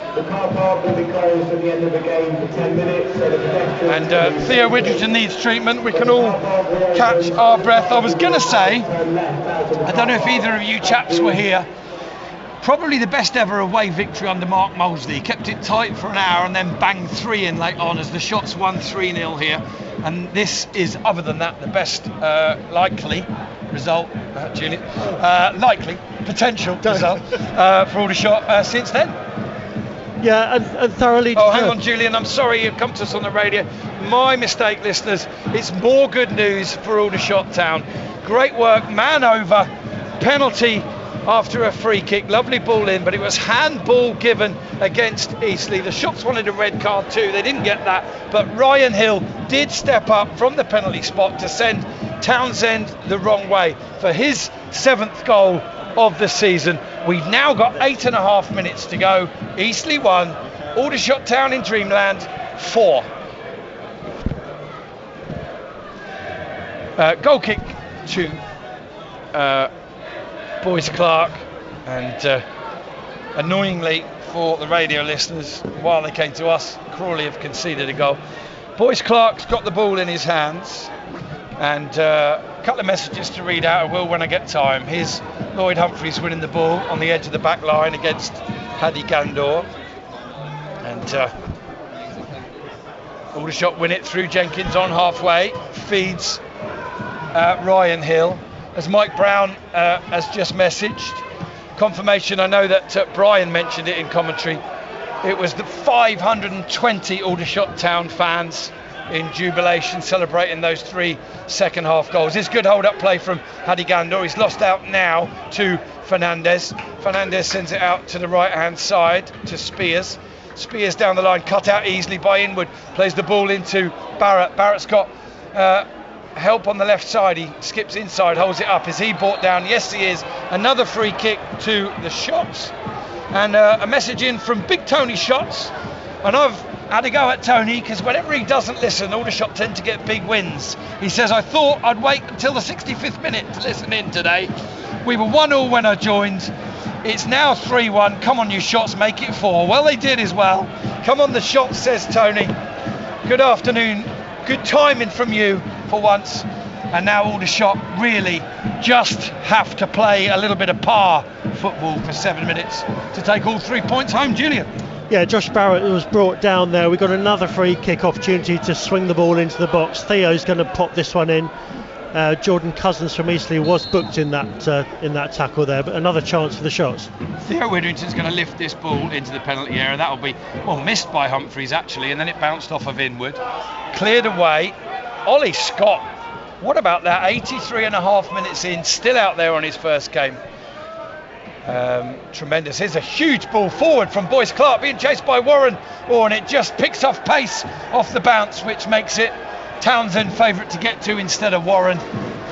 Warren throws it out to the right hand side. Oh, Barrett almost nicked the ball off Spears out there. Eastleigh prevail, but they're being well pressed on the last line again.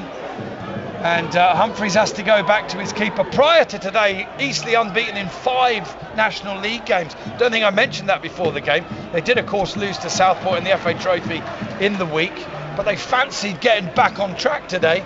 But Aldershot Town, despite creating 6 chances in that first half, Julian, and scoring none of them, have scored 4 times in the second half. Yeah, another fact. I mean, these facts.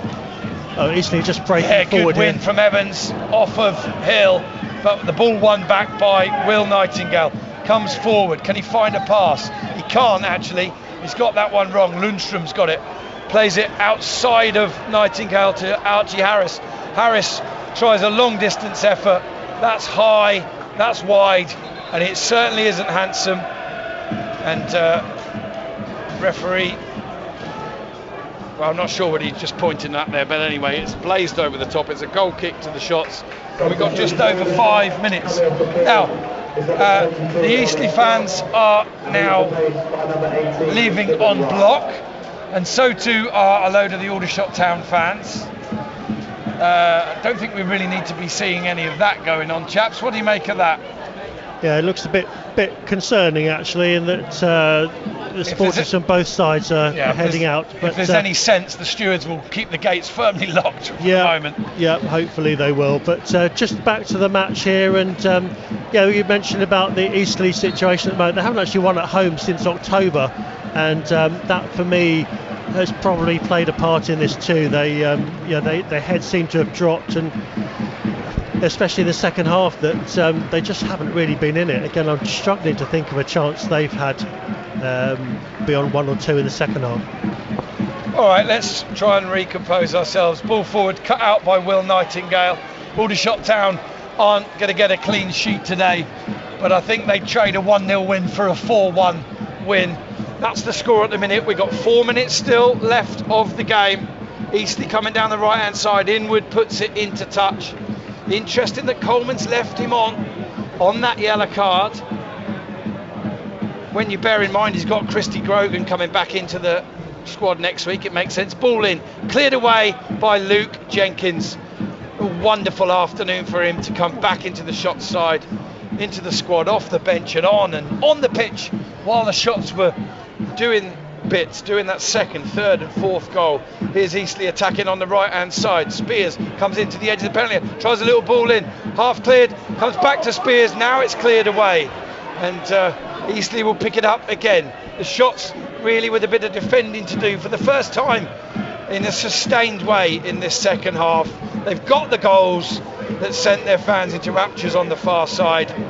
But Inwood still battling away. I thought he got a little shove in the back of him there, but he gets a vital touch anyway. It's cleared forward, comes off of Spears, up into the air, diverts it backwards to Humphreys. Humphreys to Fernandez. Fernandez shut down by Hargreaves, goes out wide to Spears again. Again, Spears cuts inside. Oh, lovely dribble from him. Back on his right foot, he's going to try the shot. It's beaten down and saved by Boyce Clark. Wonderful bit of trickery and skill from Spears. Something we haven't really seen from Eastleigh all afternoon, and there's something, Julian, about being 4-1 down that just makes you go direct to the goal, and Spears, really good work from him there. Yeah, Charlie Warren's just picked the ball up here, just inside the Eastleigh half, but it's a good opportunity for them there. Spears made that himself, but once again Kanai Clark was in place.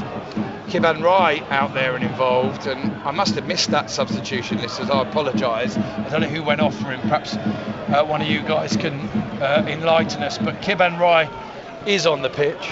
And also looks like we've got Toby Nelson going to be coming on for the last few minutes as well. Yeah, I think Ollie Scott's gone off. I can't see him out there. Now we are indeed going to see Toby Nelson. Great opportunity, John Coleman, to give Toby Nelson a bit of National League action here. Just for the remaining couple of minutes, it's Josh Barrett who comes off. He's over on the far side. He'll now get to walk past all 520 Shots fans, and he'll enjoy that. He hasn't scored this afternoon, but at least 2 more assists. He's right up there in terms of the number of assists in the National League, Julian. He's absolutely milking those applause, and rightly so. He's been excellent today, although may not appear in my potential man of the match choice. Well, I haven't told you this yet, but because there's 3 of us, we're going to have a committee today. All right, so we get 1 pick each. We'll see if there is 3 different players or one that gets at least 2. Here's Aldershot coming down the right hand side with Hadigano, drills it across. Ooh, absolutely fizzed it, chest high, right across the 6-yard box. Players from neither side could get a chance. Lovely ball though from Gandor, just literally smashing it across and saying, get a touch on that. And I guess you can do that when you're 4-1 up, Rob, with 2 minutes to go. But yeah, it did cause problems for Eastleigh and could quite easily have been 5. Here's Eastleigh on the counter-attack, but combination of Jenkins and Hargreaves have stopped them. And then Eastleigh send it out to the left side.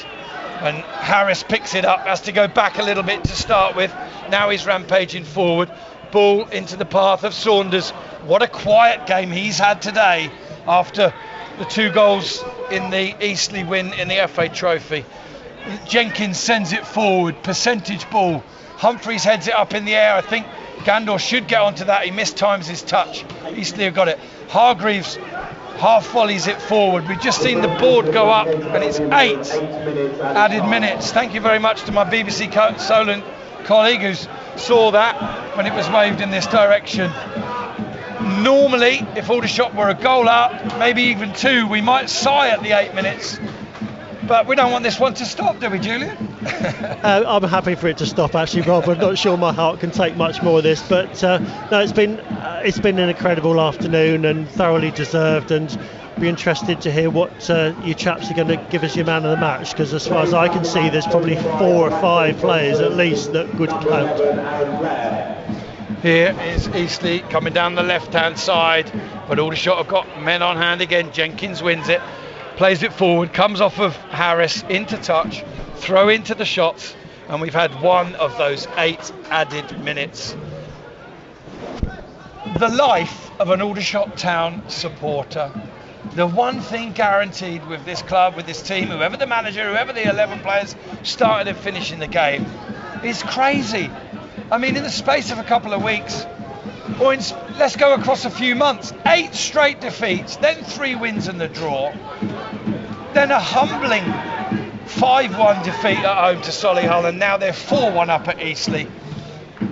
Just for sheer drama, you wouldn't want to support anyone else, would you? No, and when you said the life of a supporter, I was just looking around me, and there's over 100 years worth of support sitting here between us this afternoon. Well over 100, I'll tell you. Isn't there? Yeah. Well, so I'm going to throw in 52 years of my 59. Yeah, well, I can throw in another 52 as well. Okay, all right, we'll get Brian's in a minute. Brian, work it out.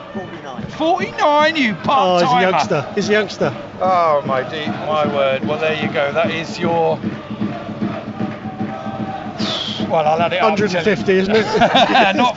Not far off it. It is 153 years of support. Your 153-year-old Aldershot supporting commentary team here at the Silver Lake, and that's taken us through now that waffling for another 30 seconds. 92.5 minutes played. Eastleigh 1, Shots 4. Gav Dennison once said to me, you can never say the scoreline too many times, so you might hear it a few times in these remaining minutes. Here's Archie Harris coming forward. Ball forward is pretty aimless. It's cut out by Hill, volleys it forward. Fernandez jumps and beats Gandor in the air. Gandor plays it out to the left-hand side, where it will be picked up by Pearson. Pearson to Archie Harris, drives it across, cleared away at the near post by Will Nightingale. Hargreaves tussling away with one of the Eastleigh substitutes, number 24, Jordan Cousins. Lundstrom sends the ball out to the right-hand side, where Spears takes it nicely, but then gives it away. Oh, clever play from Hill, who clips the ball forward into space that he runs onto. Now he's got a forward run from Gandor. He's onto the ball, he's into the penalty area, sends it inside, and he can't find the return pass to Hill, who hangs his head, gutted. He wanted a second goal. He's had a couple of braces this season. There's a strong challenge from Theo Widrington. He wins the ball, and then Warren is caught on his ankle as the ball goes into touch. And Sam Pearson with the foul. 452, that's ticket number 46452. Free kick to Aldershot down on this right touchline in front of us. And we've got halfway through the 4 added minutes now. But Luke Jenkins just going to launch another ball into the box. He's got a lovely delivery on him, whether it's from the throw or from his feet. He's such a good, assured footballer. Here's Nightingale flipping the ball out to the right hand side and getting that one horribly wrong.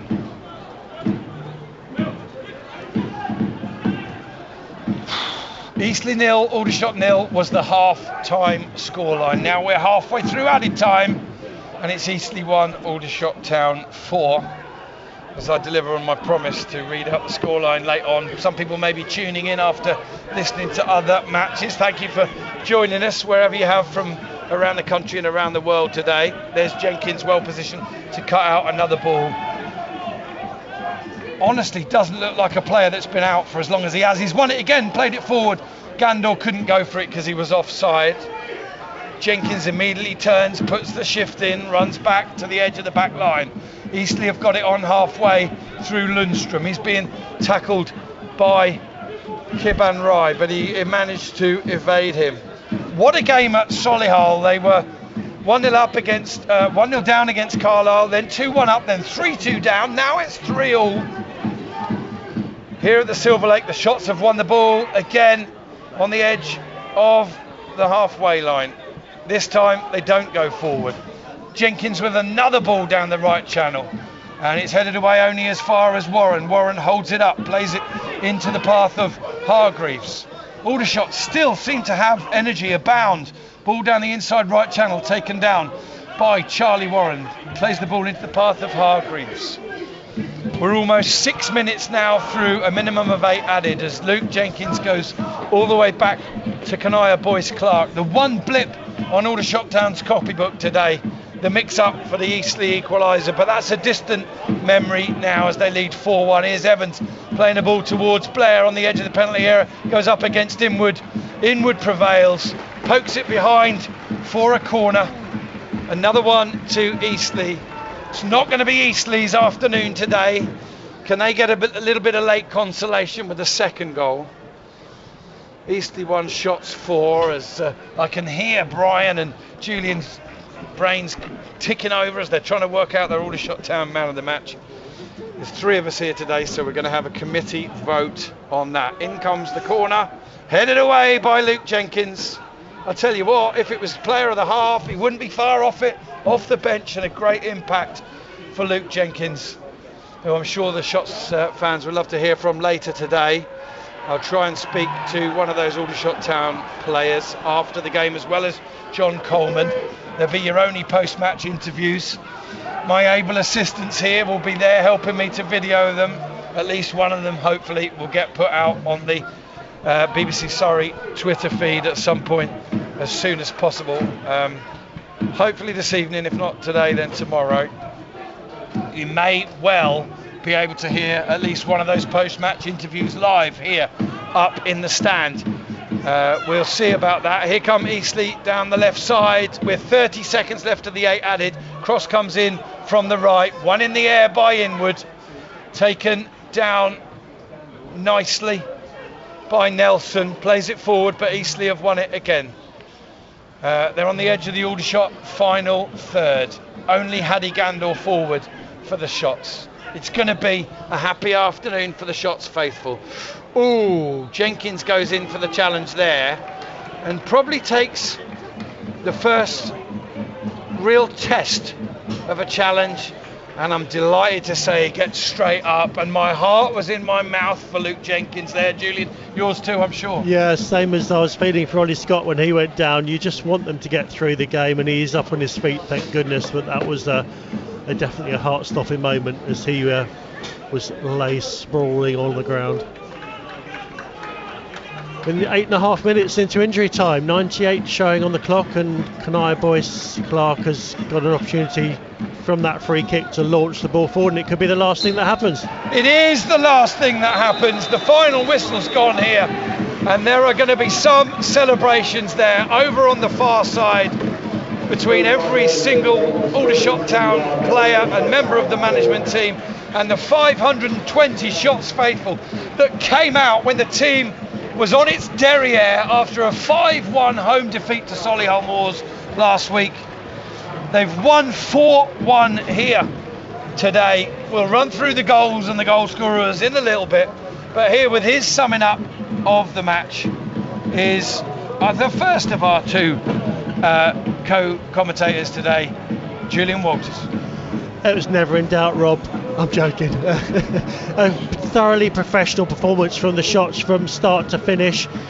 We spoke at half-time whether or not Eastleigh would come out and cause us problems, and to be fair, they probably did have 2 or 3 minutes, but that's all it was. 2 or 3 minutes out of 98 minutes. Shots were totally dominant in my eyes, and yes, I know I've got my shots eyes on, but totally dominant today. 12, 13 different chances, 4 excellent goals, and every single player, I think Brian mentioned it earlier on, every single player had their head up, full of confidence. It was a tremendous performance, and probably the best performance I've seen from the shots in a fair while. Man of the match, I could put a case forward for any of them today. I thought they were all absolutely excellent. Special mention to Ollie Scott and Luke Jenkins, who were back for their first games of the season. My man of the match is Ryan Hill. I thought Ryan was excellent today. He's played in 3 different positions on the pitch today, finishing off at left back today, scoring a goal. Loved his performance in midfield, driving the ball forward, and for me it was Ryan Hill. Rob. Thank you very much indeed, Julian. And with his final thoughts on today's game, Brian Bloomfield. Well, an exceptional performance here at the Silver Lake Stadium. There's no doubt about it. One of the most impressive performances I've seen for a number of years. You just don't understand why we're at the bottom of the league when we can pull on a performance like this. I think one of the main things that happened today was that we pressed very hard, and we tracked back as well. When we were in defence, we tracked back. I certainly agree with Julian in that Ryan Hill had an exceptional game. I think from the first half we played very well, but I think it's one of the best performances I've seen from a defender in Sam Inwood. An exceptional game he had. Really good to see Luke Jenkins come back. What a second half performance he had. Very exceptional. Brilliant stuff, Brian. Sorry, I thought they were coming to me on the radio instantly, and they weren't. Your man of the match was, sorry? Are you going to come? I'll come back to you. I'll come back to you. I think they're going to come fairly quickly to us on the radio now, so let's wrap things up for our radio listeners.